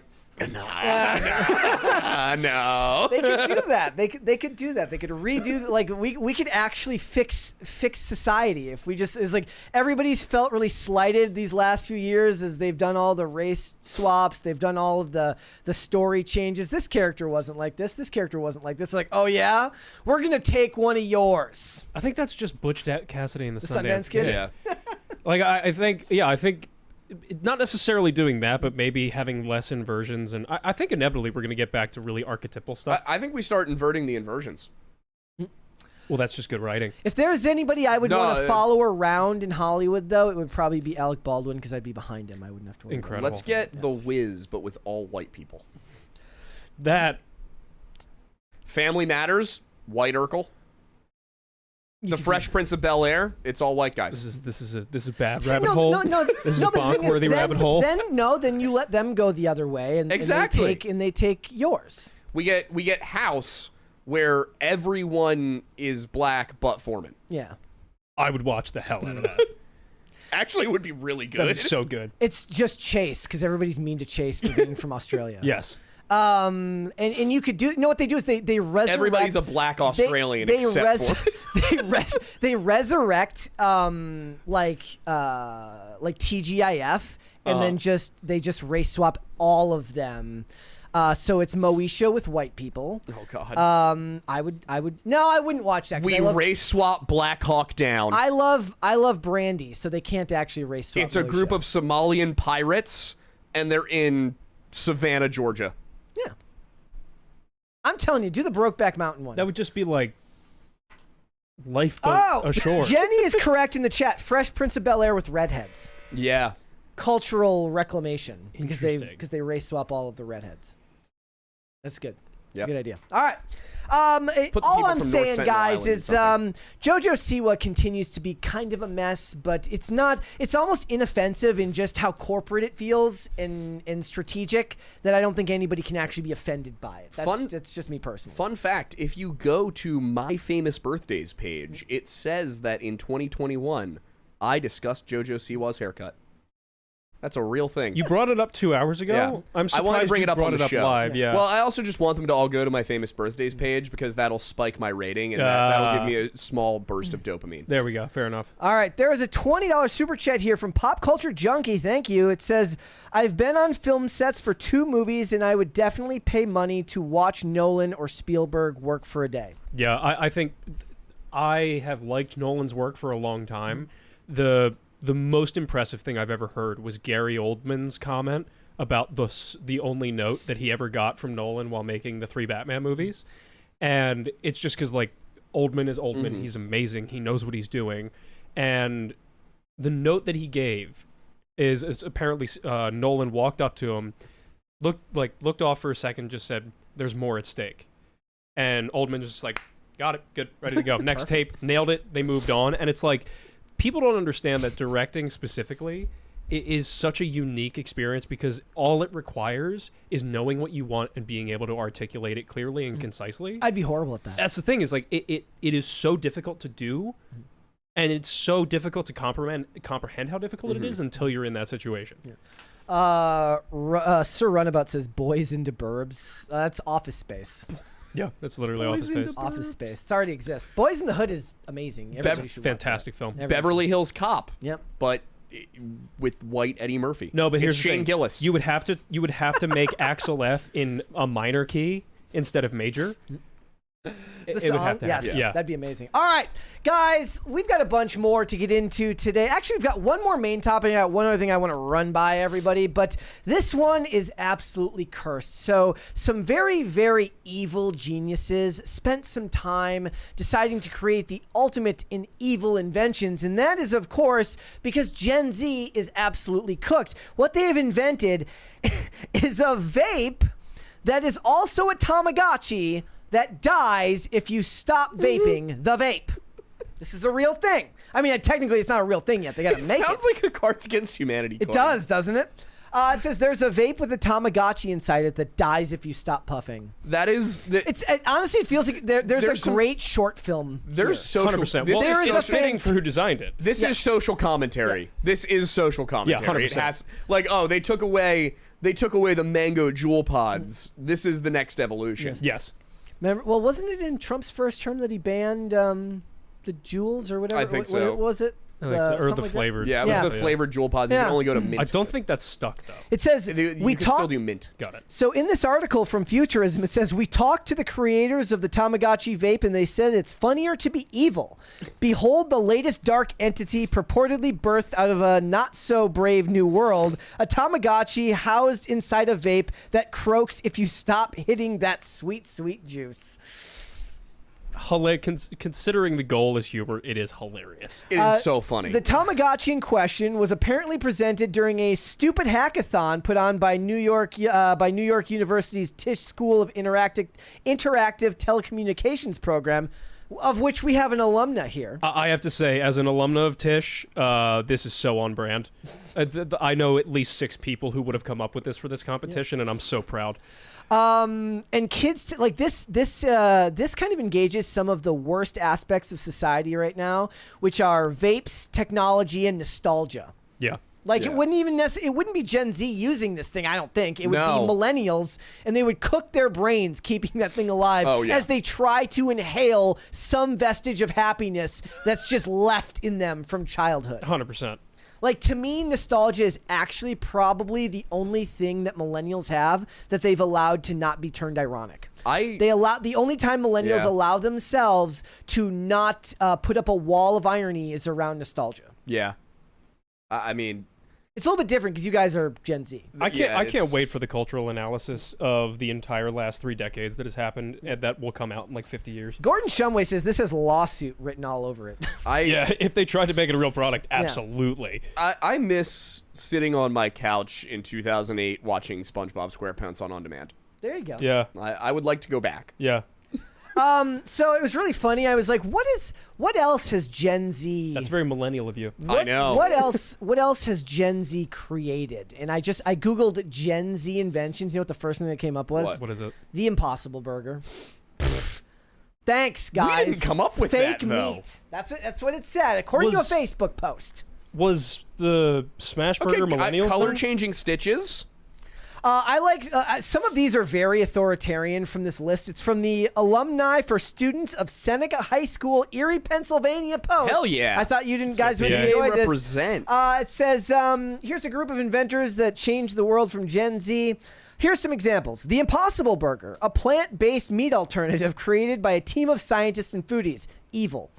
Solar-powered backpack. That's a good idea. A portable charging device invented by a high school student. It gets worse, though. Device to detect water. Oh, no, I'm sorry. No, that's the wrong one. COVID-19 case tracker. The authoritarian comes out. Remember when they were doing spot tracing during COVID? No. Well, it was being uploaded to people's phones so they could track who had COVID. Yeah. I guess I just don't think of Gen Z as much as inventing things as I do millennials. The oldest members of Gen Z, if you go with the oldest possible start date for Gen Z, which I think is 96, Yes.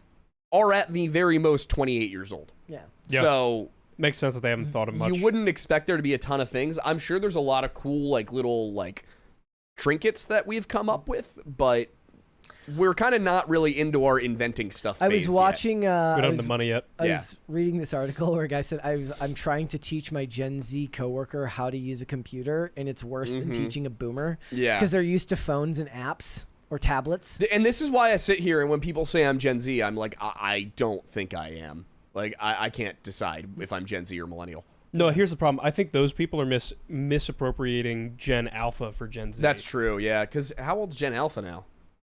Don't know. I think I mean, Gen Z, if you do Gen Z 96, then I guess it would be 96 to 2010. roughly. Oh my God, You Gen could Alpha are say teenagers. you could say That's the thing. that Gen Z has gotten better at being personalities online. They TikTok well. Here's the thing. My confusion about that with the computer is I think that's Gen Z people who like probably just did a lot of sports and went to school because like everyone I know who's really good on a computer is Gen Z, specifically with like putting one together, figuring out mods, going into BIOS, things like that. Like Yeah. that's But that's the thing is, I think if you were a Gen Z kid who like played video games on a PC, then you know computers. you probably well. know computers. If you were a Gen Z kid that didn't play a ton of video games, or you only played on console, you probably are about as bad as a boomer. I will say, like, I don't know if I could. I know how to do things on a computer that I don't know if I could instruct somebody on how to do. Yeah. Teaching's a special skill. I was this is so funny. I had this conversation. I was telling Olivia one time we were at Target and there was a guy that I was like, we just happened to be walking the store kind of at the same pace, and he was like a little bit in front of me, and he was explaining to his mom how to like fix something on the computer, and I'm talking to her. I'm like, this man should be the president of the United States. The level of calm in this man's voice as he explained the same thing 5 separate times. Never once did I even detect a spike in this man's emotions. He was cool, he was calm, he was collected, and I tried to explain basic computer stuff to my mom a couple of times, and I became just a flaming pit of rage. In my inability to explain it, but that's more on me for not being able to. It's it's partially on the person, but it's also on you. It's a skill set to be able to teach. I built to my be able to mother's- explain. I don't explain well. The fact that I have a podcast actually is inexplicable because I'm bad at explaining stuff. I built my mother's website for her business, and it got to the point where I eventually was like, just don't touch it. Yeah. Just if you need something done, tell me. I'll happily train somebody, and eventually I had to train my girlfriend. But I was like, just don't touch it, because it is easier for me to do it myself than to explain to you how to do this. Ethan Miller in the chat says teaching is a skill that largely involves empathy. I agree 100%. And I think for me, is like as empathetic as I do believe myself to be, it's more a short. Like I said, it's not the fault of the person.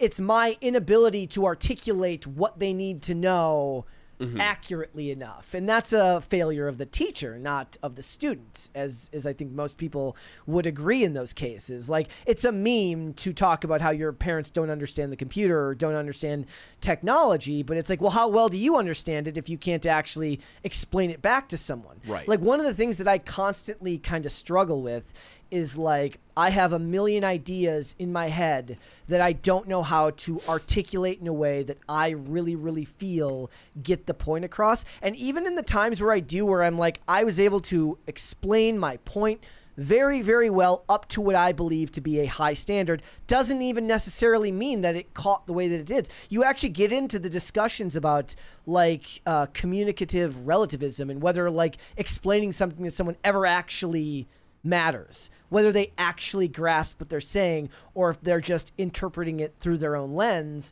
And that's the type of stuff that my brain wastes time on when it's not really important, because there's no end goal to something like that. There isn't a definitive answer for that. The best you can do is to communicate the best you know how, and hope that the conversation or the words that you hear back from someone jive with what you're thinking. And hopefully you find yourself on some type of plane of understanding. Well, I think that's where beneficial feedback is key, because, like, I know for most of my life, I have gotten in trouble because I will attempt to communicate things in a way that I feel I am saying in a fair and reasonable and, like, gentle manner. Yeah. That's partially because Only- you're one of those types who's really into trains. Well, yes, exactly. But the other thing is that, like, but then I will get resistance in return because the way it's being received is that I'm sounding unrightly authoritative, definitive, and, Well, you're like, a director. whatever. That's the point of the director, right? But You that's have the to- problem, is these are conversations where it's like, it is an even playing field. I'm not supposed to be doing that.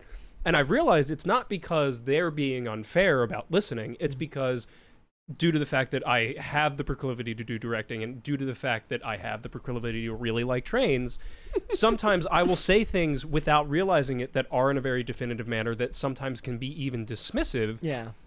even though I'm actively attempting to be inclusive with the conversation that I'm having to keep the conversation going. That's why we've talked several times about female directors in Hollywood talking about the collaborative efforts, when you point out that directing is oftentimes a very authoritarian process. If the goal is to get across a writer's message and you're directing and you're trying to bring that vision to life, it's not collaborative. Now, there are some writers and directors and showrunners, for instance, that do believe in the collaborative process. I think the show Justified, which Graham Yost created, was very, very collaborative and allowed a lot of ad-lib and a lot of, tinkering with the script on site, but it also made for longer production process and changed the overall tone of the show.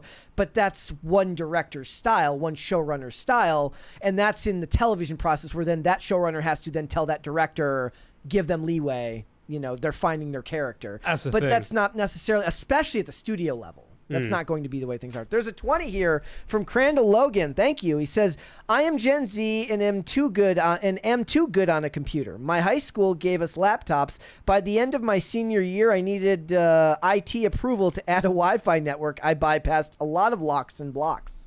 Yes, there you go. Before we finish this topic, I do want to ask you guys. So we make a movie about the cursed Tamagotchi. I'm thinking like a surrealist film where, like, kind of like Who Framed Roger Rabbit, and the Tamagotchi comes out of the vape and, like, interacts with you as it speaks and then goes back into the Tamagotchi as you're consuming it. Yeah, it's like Blade Runner 2049, Yeah. but instead of Anna de Armas, it's a Tamagotchi. I like it. And I think you guys are describing Digimon right now. kind of are. Yeah, it's kind of like the movie Her, but instead of a box, it's a vape. See, the sad thing is, right now, somebody from A24 is like, that's fucking genius. Let's do Honestly, that. I'm debating writing it. Yeah. Yeah, I know. I was thinking about it too. Do it, because don't let A24 have it. A24 sucks. Well, Nobody will tell you otherwise. what a horrifying film that would be. Like, it's some, like, 35-year-old millennial who gets a magical Tamagotchi that, like, comes out of the Tamagotchi to interact with him. But the horror aspect is that he actually has to take care of the Tamagotchi. No, I got it. It's a combination of the movie Her and that movie where Philip Seymour Hoffman's girlfriend dies and he just huffs gasoline the rest of the movie. See, the thing is like, what you'll find out at the end What? is he's like, Yeah, no, that's a thing. But the way that movie concludes is the guy's got a brain tumor, and that's why he's seeing the visions of it. Yep. Maybe what they can do is the vape can be filled with like cancer. It can be filled with chemo medicine. Oh yeah. God. To treat it. So he's seeing and the then visions. the twist is that it's actually filled with cancer. Oh. All right. So not okay. There is a 20 here from Shane H. Wilder. Thank you. He says, hey, I know a lot about video editing and Photoshop, but I couldn't teach it to save my life. Every time I get asked, the convo goes like this. How did you make that? I click the mouse and press buttons and things come out. I'm the same way about skating. So there are people that teach like basic, like just the act of skating, not tricks and stuff like that. I couldn't do that. I couldn't teach you how to do anything. I'm like, skate, jump, turn, land. It's all muscle memory. I have no idea how to articulate that. I did a summer teaching at Camp Lake Owen, and it was it was easier with like beginners because the very basics are fairly easy to put into words. That's mostly about teaching them where momentum goes and stuff like that. But once you get past that, it's like, I don't know, I just do it. Yeah. No idea. That's a great way to put it, though, because you really do have to kind of be able to deconstruct your own ways of doing things. And yeah, that takes a lot of effort. I tried to have my girlfriend play a game with me on stream once. It was Lethal Company. For those who have played Lethal Company, it is not a particularly complicated video game to master the controls for. WASD keys to move, spacebar to jump, look around with your mouse, and then like the E button to pick things up. And that's basically it. She couldn't figure it out, and I did not know how to explain it to her. Yeah, and she just got frustrated because I'm like, you just do it. You just do the buttons. She's like, I don't know how. And then, I mean, honestly, it makes me appreciate. I love you, Amanda. I know you're watching. It makes me appreciate teachers more, though, like the ability to actually articulate and guide someone through that process. And a lot of people who do that talk about how they get a lot of joy from like watching somebody like get it. Like teach them, they don't get it, and then they see like the light bulb come on and it makes sense to them. So that's, that's wholesome. We just need to get rid of the teachers' unions. Get rid of the teachers' unions, guys. Also, those are the ones ruining everything. Maybe like if you're gonna, maybe teaching degrees should more be about like you pick a subject as a freshman and they teach you that subject and then spend a year teaching you how to teach it, instead of it being that they teach you how to teach and then you just teach a curriculum that somebody else gives you. Also, we pay them a fair enough wage so that way they can deal with Generation Alpha and Gen Z, because, oh my God, every teacher I know, even remotely in our generation, has lasted at most 5 years because kids are worse than ever, and the money is not worth it. No. Yeah. Got 20 here. Thank you. From Pop Culture Junkie. Says, I used to have the unfortunate habit that if someone asked me what time it was, I would tell them how to make a watch. I have very tolerant friends. Amazing. Amazing. All right, let's go up. We got more super chats, and then if we have time at the end, we will try to go through one more thing. I want to show you guys that YouTube is now working together with the studios. You ever seen those fake movie trailers that like Screen Culture makes? They're not demonetizing them or copyright striking them anymore. They're just taking the revenue from them. And what's weird about that is if I was the studio, I wouldn't want that. Like, I don't want somebody watching a fake Spider-Man trailer, and then they go to the movie when it eventually comes out, and they're like, well, this is nothing like the trailer that I watched. But we'll get to that. All right. Dance, thank you.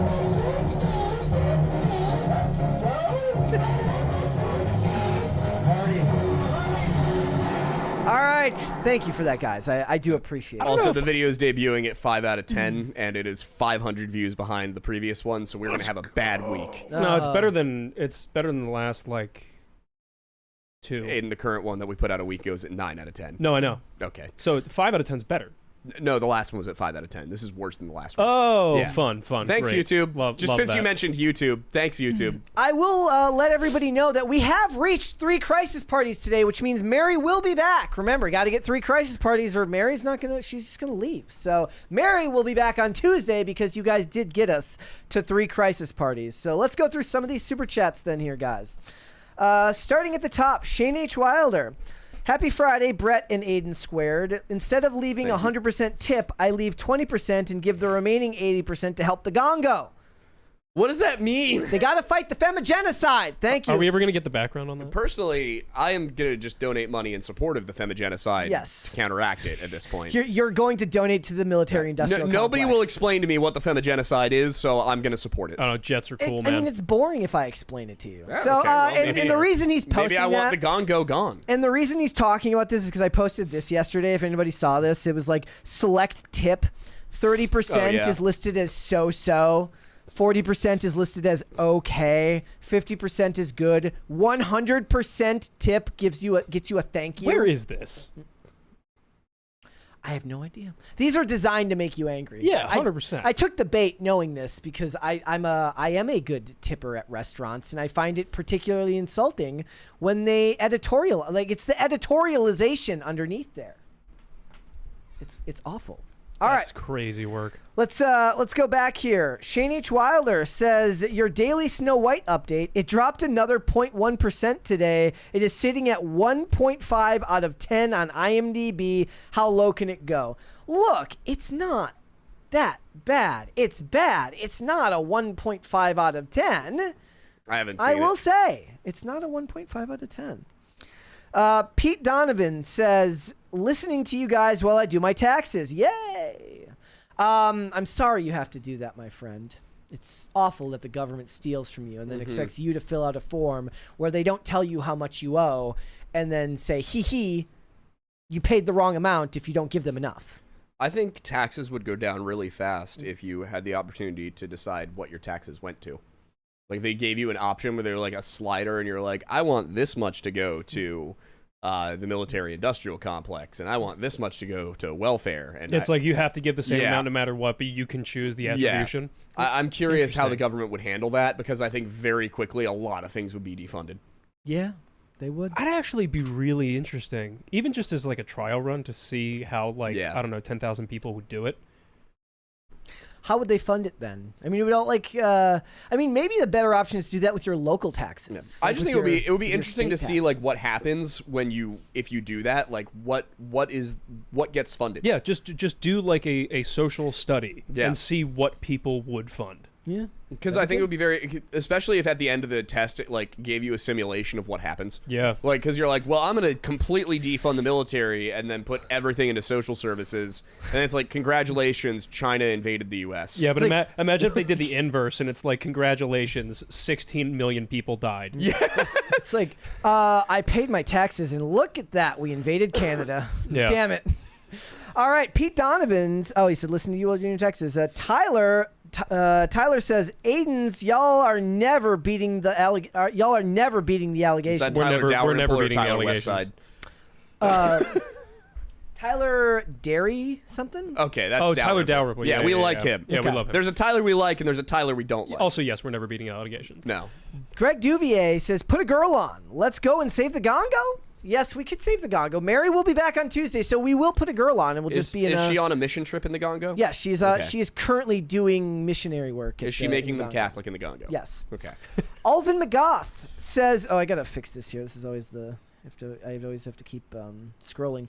Alvin McGoth says, "I love the show. The Expanse. It was on Sci-Fi Channel for the first 3 seasons, and then was bought by Amazon to keep the show running." I'm gonna be honest. The first 3 seasons are better than the ones Amazon did. Some shows do well like that. I liked all the seasons of Longmire. Even after Netflix bought it, I thought it was still good. But that was early days of streaming buying up television shows. The only downside of Longmire was Walt was just an idiot. Like, towards the end, he just wouldn't give up on Night Horse. Man, it's almost like when you name a character Walt, they eventually stop giving. They won't give up on something, and it leads to their downfall in the show. Yeah. Yeah. I loved Longmire, but that last season, it was just like every bit of evidence pointed somewhere else. He just couldn't let it go. Yeah. I love that show, though. Robert Taylor was fantastic. Oh, he was amazing, yeah. I'm liking. I feel like we're things are looking good right now with TV. We've had some good shows recently. Oh, yeah. Oh, and if you're looking for like Hallmark version of Longmire, it's called Blue Ridge, and it's on Roku channel. I quite enjoy it a lot. It was 6 episodes long. It was a lot of fun. The return of like a decently positive male role model. He is divorced in the show, but his daughter is good to him and respects him and treats him well. He gets to he gets to sit a boy down who wants to take her out on a date to a pro wrestling match, and he gets to give him the stare and make him explain how he's going to respect his daughter and his wishes, and it's good. And in the low bar of how men are treated on television these days, especially as fathers, with Homer Simpson syndrome and all that entails with, like the doofy, stupid father figure, it's pretty good. It's just very Hallmark. I would imagine more women would like it than men. I enjoyed it. I do have to give Taylor Sheridan some credit. I think I don't understand how he fumbled Yellowstone as bad as he did at the end. He's working on too much stuff. But yeah, probably. But like, we've been watching 1923. Phenomenal television show. Great male role models, great female role models. 1883 was really good too. Yeah. 1923 is really good in every way. I haven't watched Landman yet. Landman is really good. I've heard it is just straight up oil propaganda. Yeah, without a doubt. Okay, let me rephrase. It's like layered oil propaganda where they explain the realism of the fact that that's the problem though. The windmill argument. It's like they're like they don't pay, like it won't pay off in its lifespan. They're neutral in 5.5 months. Like from cradle to grave, from where like the minerals come from to the installation and the upkeep. Like it's just wrong. The point of what he's trying to do, though, is the way I always explain it with Taylor Sheridan is if most television shows, which involve some form of like one-note storytelling that comes across as propaganda, those feel more like 180 character tweets, and his feel like threads where he includes both sides of the argument. Though the lawyer lady in that show is the most annoying character I've seen on television in like the last 20 years. Yeah, she is caricaturesque. He doesn't have a good track record with female characters, unfortunately. I mean, but he does the point of like he puts the female character in her place, but it would be better if she was written with a little bit less like caricature-esque stupidity. Even all the way back to Sicario. Like I remember the first time I watched it with my girlfriend, our biggest complaint was like, wow, the main character is so hateable. Yeah, but the thing is, it's for her, she is supposed to be like the naive. She's supposed to be like referencing naivete. But she never learns. No, she does not. And that's the crazy part, is like the entire movie, it's like everything's she also doesn't, she never like, learns the as story. good as Emily Blunt is, Josh Brolin and what's his name? I know who you're talking about. Hang on. Oh.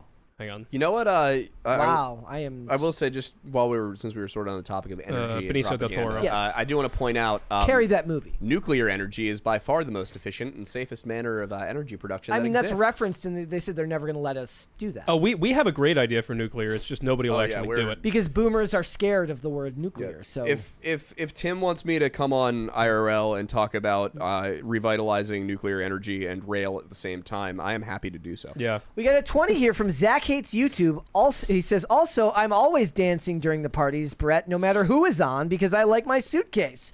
But for real, the last song was better. Thanks again for Carter releasing the long version of the intro music a while back. Yeah, you can go find that on YouTube. You can get the full version of our intro music.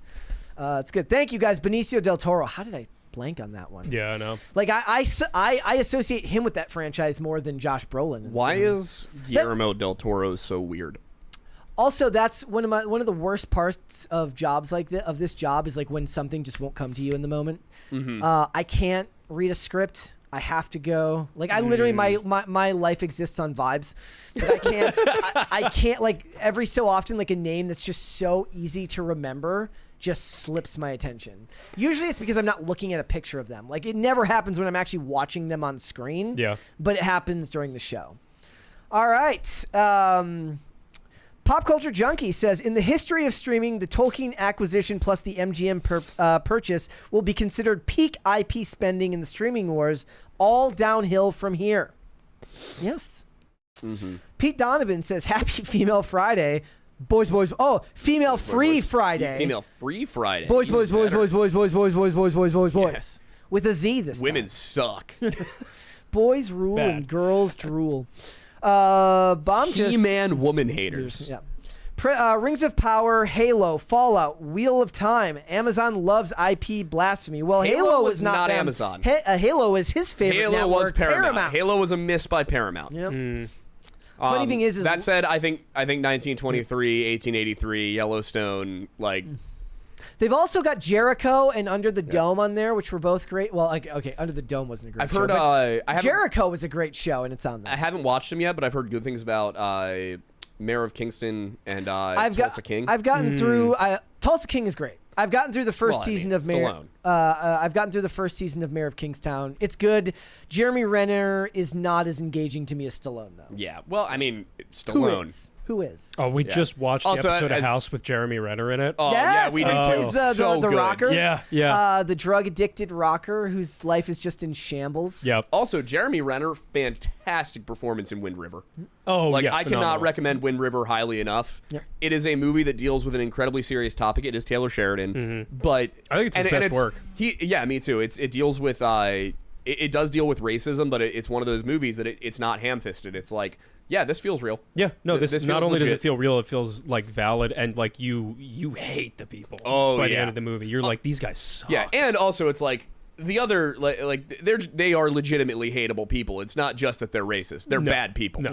Yeah. And you've got I mean, Some would say being racist makes you a bad person. Yeah, but- yeah, that's a good point. All right, fair point, fair play. But there's levels to bad. Yeah, there's levels to that. There's there's it was actually a thing in television shows back in the day where you could make a character that was somewhat redeemable, that had that acted Yeah. racist, but was still not necessarily considered an irredeemable bad guy. Yeah, exactly. Like where they House is objectively kind of a racist dude. At the very least, you can make the argument that he does it for the sake of being edgy because he's kind of biphobic. That's the thing well. is, like, my favorite part about House is that he makes a lot of horrible jokes, but anytime anything gets serious, he immediately goes, it's like, yeah, because I'm going to give you as much conflict as possible because I want you to grow as a human being because I need you to be as good as you can be. Yeah. He makes jokes about Foreman all the time, but probably respects Foreman more than anyone else on that team. Oh, Literally, for sure. yes. Like- and by the time season 3 comes around, he has told Foreman that, and that's Yes. why Foreman's there. When Foreman decides to leave at the end of season 2,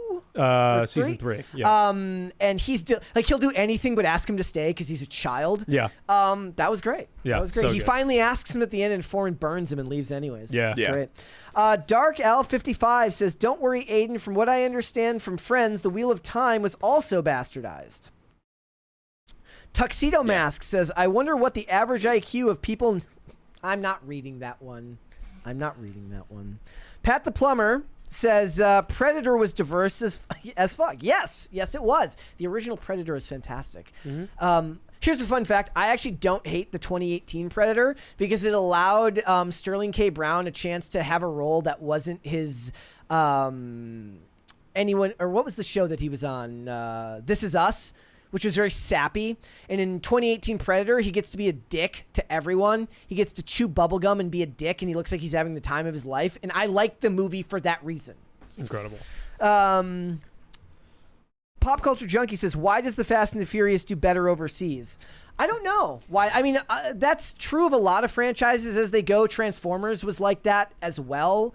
As the movies went on, they did better overseas, which is weird because I might it's be not misremembering. weird if you watch foreign movies. What are they considering overseas? Like, is Anything, like, Central and the- South America considered in that as the well? It is, and the Fast and the Furious movies have a lot of Latino influence in them, so I think that has something to do with it. But also, if you go watch like Bollywood films, they're at an even higher level of nonsense. Yeah, and they're so fun. Than Fast and the Furious. Triple But R. I think people in India probably watch Fast and the Furious. They're like, oh yeah, this is it. This is my thing. Those are the type of movies that are designed where you don't need to understand the dialogue. You can just watch it and enjoy Exactly. Like there's, you only need to understand one dialogue point. Yes. And it's family.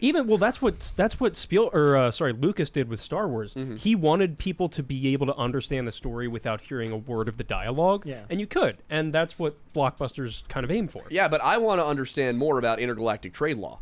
Yeah, see, that's why See, we're but the problem weird is and we like the prequels. The problem is, though, like that exact mindset is why you have 10,000 streaming shows where someone's like, what if we do like 8 episodes where we explain this really inane detail that kind of matters? But it's like, yes, there is an audience of autists who would love to watch that. That doesn't mean you spend $180 million on a streaming show. yeah, to but the make it. prime That's the thing, example if is you're not- Andor. But if you're gonna... Yes, nobody watched it. No, Yeah, but it was more so people good. watched But it than nobody The Acolyte.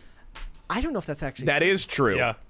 More people And it's watch getting a Andor than the second Acolyte, season. and it's getting a second season, Also, which I think Acolyte isn't. the trickle views were phenomenal because everybody was like crapping on Star Wars at that point, but then it got so much good like word of mouth press that it has persisted. Also, from what I've heard, the number one critique of Andor is it doesn't feel like Star Wars. It's great, but it doesn't. Oh feel no, like Star Wars. that was the pitch I gave it to get him to Yeah, watch it. that's the best part. Is I was like, it's like a noir crime drama in the Star Wars I mean, universe. that's what that's a lot of people who aren't Batman fans love The Dark Knight, which is essentially just a crime thriller. Yeah. In many ways. But like that's what Star Wars should be doing right now, and I kind of think that if you're gonna do Lord of the Rings, or if you're going to do a property that is so extensive in its world building, and you aren't capable of hitting it, which very few people are, you can still use the property. Just do little vignette stories within it. Yeah. Don't try and tackle the entire epic.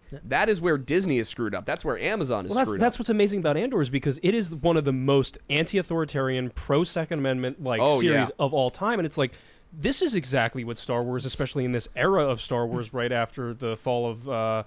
It's like the rise of the Empire, whatever. It's like it's a perfect story to be told in that time. And in the finale of the first season of Andor, they did have originally in the script, apparently, I won't spoil anything, but somebody was going to say the Empire instead of just like down with the Empire. Yeah, that would. Which I was like, oh, they should have done it. It's PG-13. You get one F word. All right. Kenneth Hart says, thought about a name if you like. I don't even know how to pronounce that.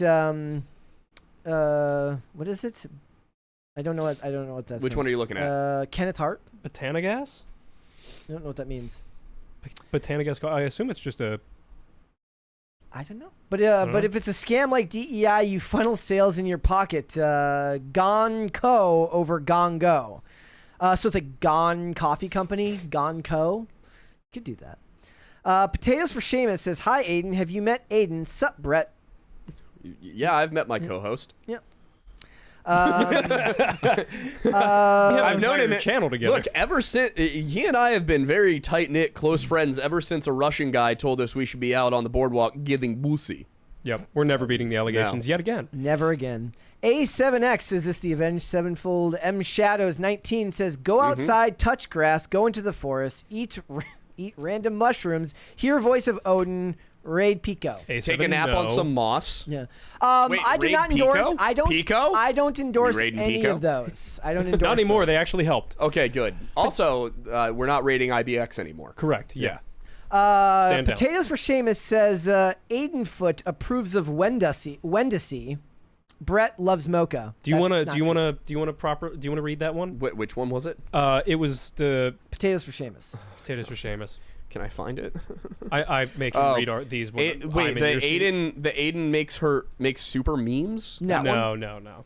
Forget it. Move on. I didn't see the other Shane one. H. Wilder says Psych had a female police chief, but it was never made into a big deal except for when she had a baby. The show never tried to push an agenda. Yes, that's true, and she was a great character. Brooklyn Nine-Nine had a gay black police chief, and it didn't feel like they were shoving anything down your throat. Even when they had episodes about the fact that he was a gay black police chief. Network television leaned into the girl power narrative way before movies, and they did it infinitely better. Yeah. Hence the reason I keep talking about Buffy the Vampire Slayer. And there was actual legit feminism in that. That wasn't even a show that necessarily skirted it. It was good. Kenneth Hart, or what about Gonco? I can't read your super chats, my friend. They don't make sense to me. Which one? Gordon Shumway says Kesha made trailer trash popular.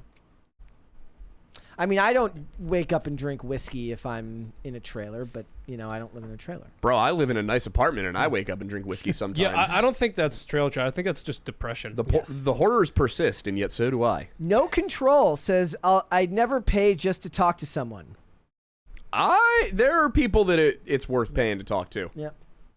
All right. Gordon Shumway says, only in America do celebrities think people would pay a lot of money to schlep for them, and then they do. Shaking my damn head. It's beyond think. It's it's a business model.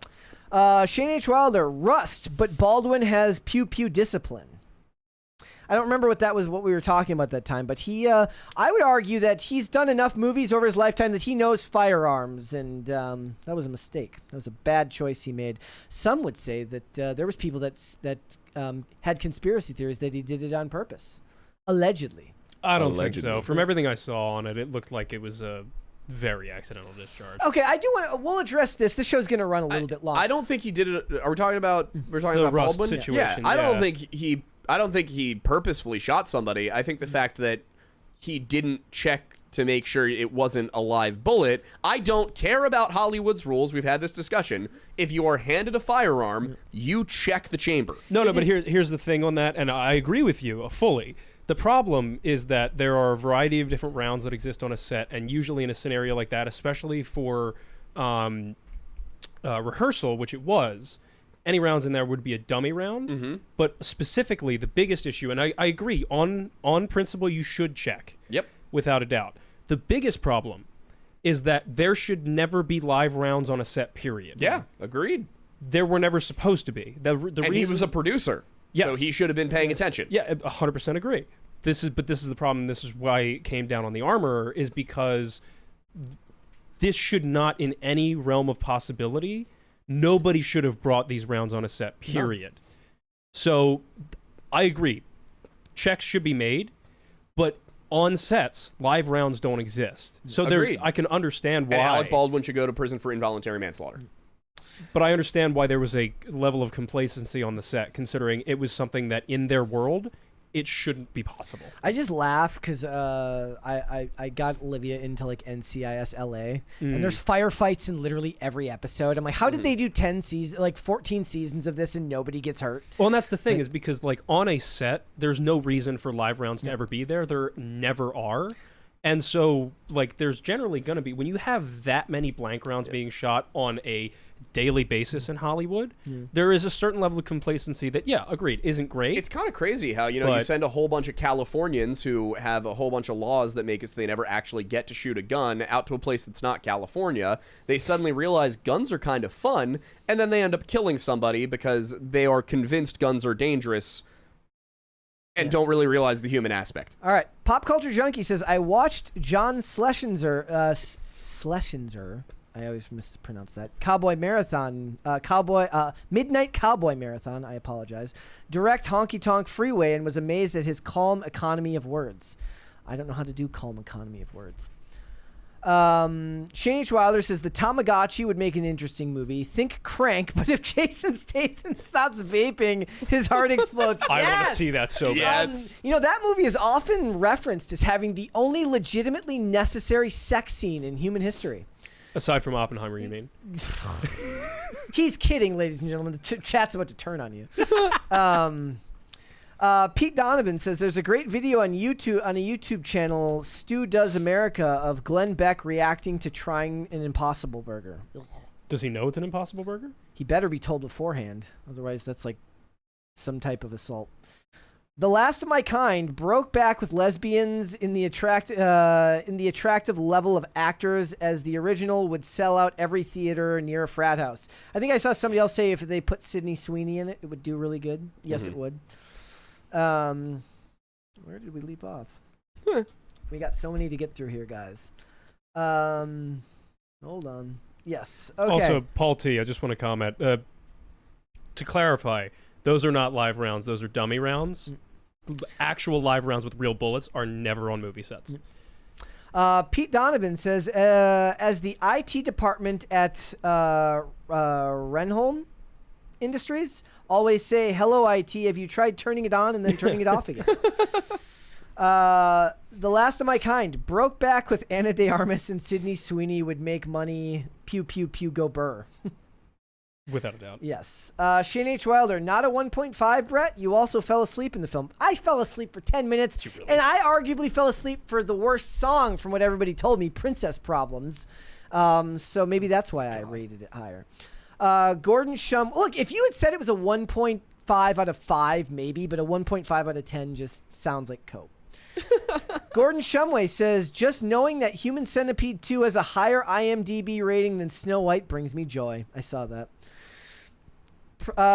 Potatoes for Seamus. Aiden makes super memes of Mary. I think he loves her. I don't make memes of Mary. Seamus, Potatoes for Seamus sends me weird AI creations of Mary eating tacos. Why is this a thing? I don't know. He does it in our Discord. I have one on my phone right now that I was going to show Brett. Omega Red Fan sent us, looks like a chair from set that says on set. Pete Hell Donovan said, Brett reads Super Chats the best. Changed my mind. No, my inability to read is very, very well understood. I apologize. I can read. I just can't read out loud. I have the same problem because I have your job on our show, Yeah. and I do the same thing. I'm horrible.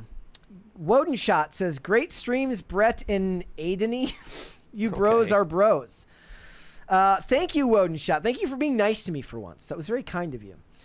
Zach Hates YouTube. You missed my first $20 one. Did I? I don't want to. I'll check it at the end, bro. I think I might have missed it. Pete Donovan says, Aiden says revitalize rail. I say we start with make Amtrak great again, or just let Metro North Railroad in New York take it all over and run it. No, we have a whole idea here for bringing back the Pennsylvania Also, they're Railroad. working on Amtrak. Our town, we're actually getting involved with the local like board and the mayor in our town, and we're actually going to try and help to get Amtrak revitalized in the Northeast Corridor a little bit more specifically in our area first, then expand. Yeah. All right. Rhaegar Targaryen says, imagine, if you will, White Black Dynamite, a Medea movie series, Homies in Outer Space, Homeboys in Outer Space, Tales from the Hood and Barbershop, also White Shaft and Malcolm X. Did anybody ever see Major League 2 with I don't think so. Charlie Sheen? And Omar Epps takes over Wesley Snipes' role. And in the off-season, Willie Mays Hayes makes a movie with Jesse Ventura called Black Hammer and White Lightning. Wow. It's amazing. I would have paid to see that actual movie. Pop Culture Junkie says, Wind River, my favorite film of the last 10 years. Valid. Kenny Ramey, boys. Tyler, the Tyler you guys is like. Yes. Not the other Tyler. As always, Aiden's, thanks for getting my name right. How do you say it? Dalrymple. Yeah, I'm never getting that right. Sorry, bro. But thank you for joining us today. We appreciate your company today. Shane H. Weiler says, wait, Aiden, Potatoes sends you weird AI-ish too? Yep. And Gordon Shumway says, Aiden, how can you have weird AI of Mary eating tacos on your phone and that not be cringe of the day? What a valid comment. You know what? Good point. I should have shared it. I'm looking for Zach Hates YouTube's first 20 that he says we missed, but I don't feel like I missed any. I didn't think you did either. It's very Yeah, possible. it seemed like you did everything. It's possible. Would it be very early? Oh, here it is. Zach Hates YouTube. I apologize for missing it, my friend. He says, Tim knows what's up. Last night on IRL, he shouted out the cheesy gordita crunch with nacho cheese Dorito shell. Best thing on the menus, hands down. I buy 3 at a time. Don't forget to try the avocado hot sauce. TGIF. I do love that cheesy gordita crunch. I don't get it as much. But it is good. I get the double decker taco, which has been sanitized into like the double stacker taco, which instead of beans between the hard shell and the soft shell, it's just cheese. Yeah, that's kind of It's very meh. But cheesy gordita crunch is never bad, and I usually get like a Doritos Locos taco on the side, but they're damn expensive for how small they are. I will say the fact that Taco Bell's to like Taco Supremes are really only $1 cheaper than like actual Mexican restaurants Taco Supremes. It's Taco Bell, you get a little too big for your britches. So there. we had a really good like Tex-Mex place by us that was shut down. It was apparently the family that owned it also owned the local pizza restaurant, and everybody loves the pizza restaurant, which got lots of business. The taco place, it got business, but not nearly the same amount, and both of them got shut down for like permitting issues. Oh, and wow. the mayor of our little town like fast tracked the permit for the pizza place, and the taco place is still closed, and I loved going to the taco place on Tuesdays. Yeah. Sadly. Sacrifice one for the life of the other, I guess. Apparently the pizza place did too good because they fast tracked those permits and got it back up and running as fast as The mayor possible. made a Sophie's choice for the pizza place. Shane H. Waller says, remember, never Google 1992 space movie. Huh, okay, well now I'm Googling 1992. Not on space our movie. internet, you aren't.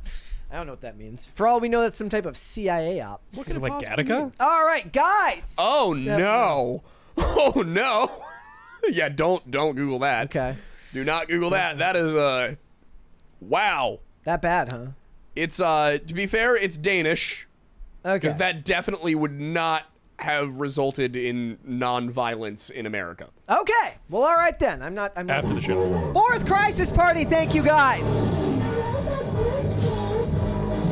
Aiden's not dancing. He's too freaked out now.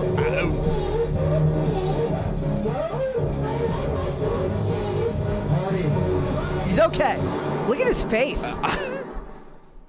Are you all right?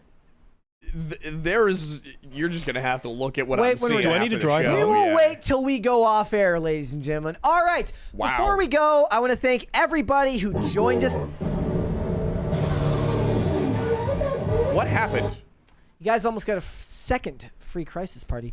I want to thank all of you guys so much for joining us today. I want to remind everyone that Mary will be back on Tuesday, and I want to thank the Aidens, both of you guys, for joining us. Thank you for thanking me. thanks for having us. Every time, you know, like last time I was gone, I was like, you guys need to come down here, because you guys save our butts every time. Yeah, it's what we do. So you should come back soon. Yeah, I mean, it's a 3-hour drive. It's kind of a nice little vacation for us. If you'll have us, we'll always come back. Yeah. Excellent, then we will do that. But guys, I'll hit even suck your toes.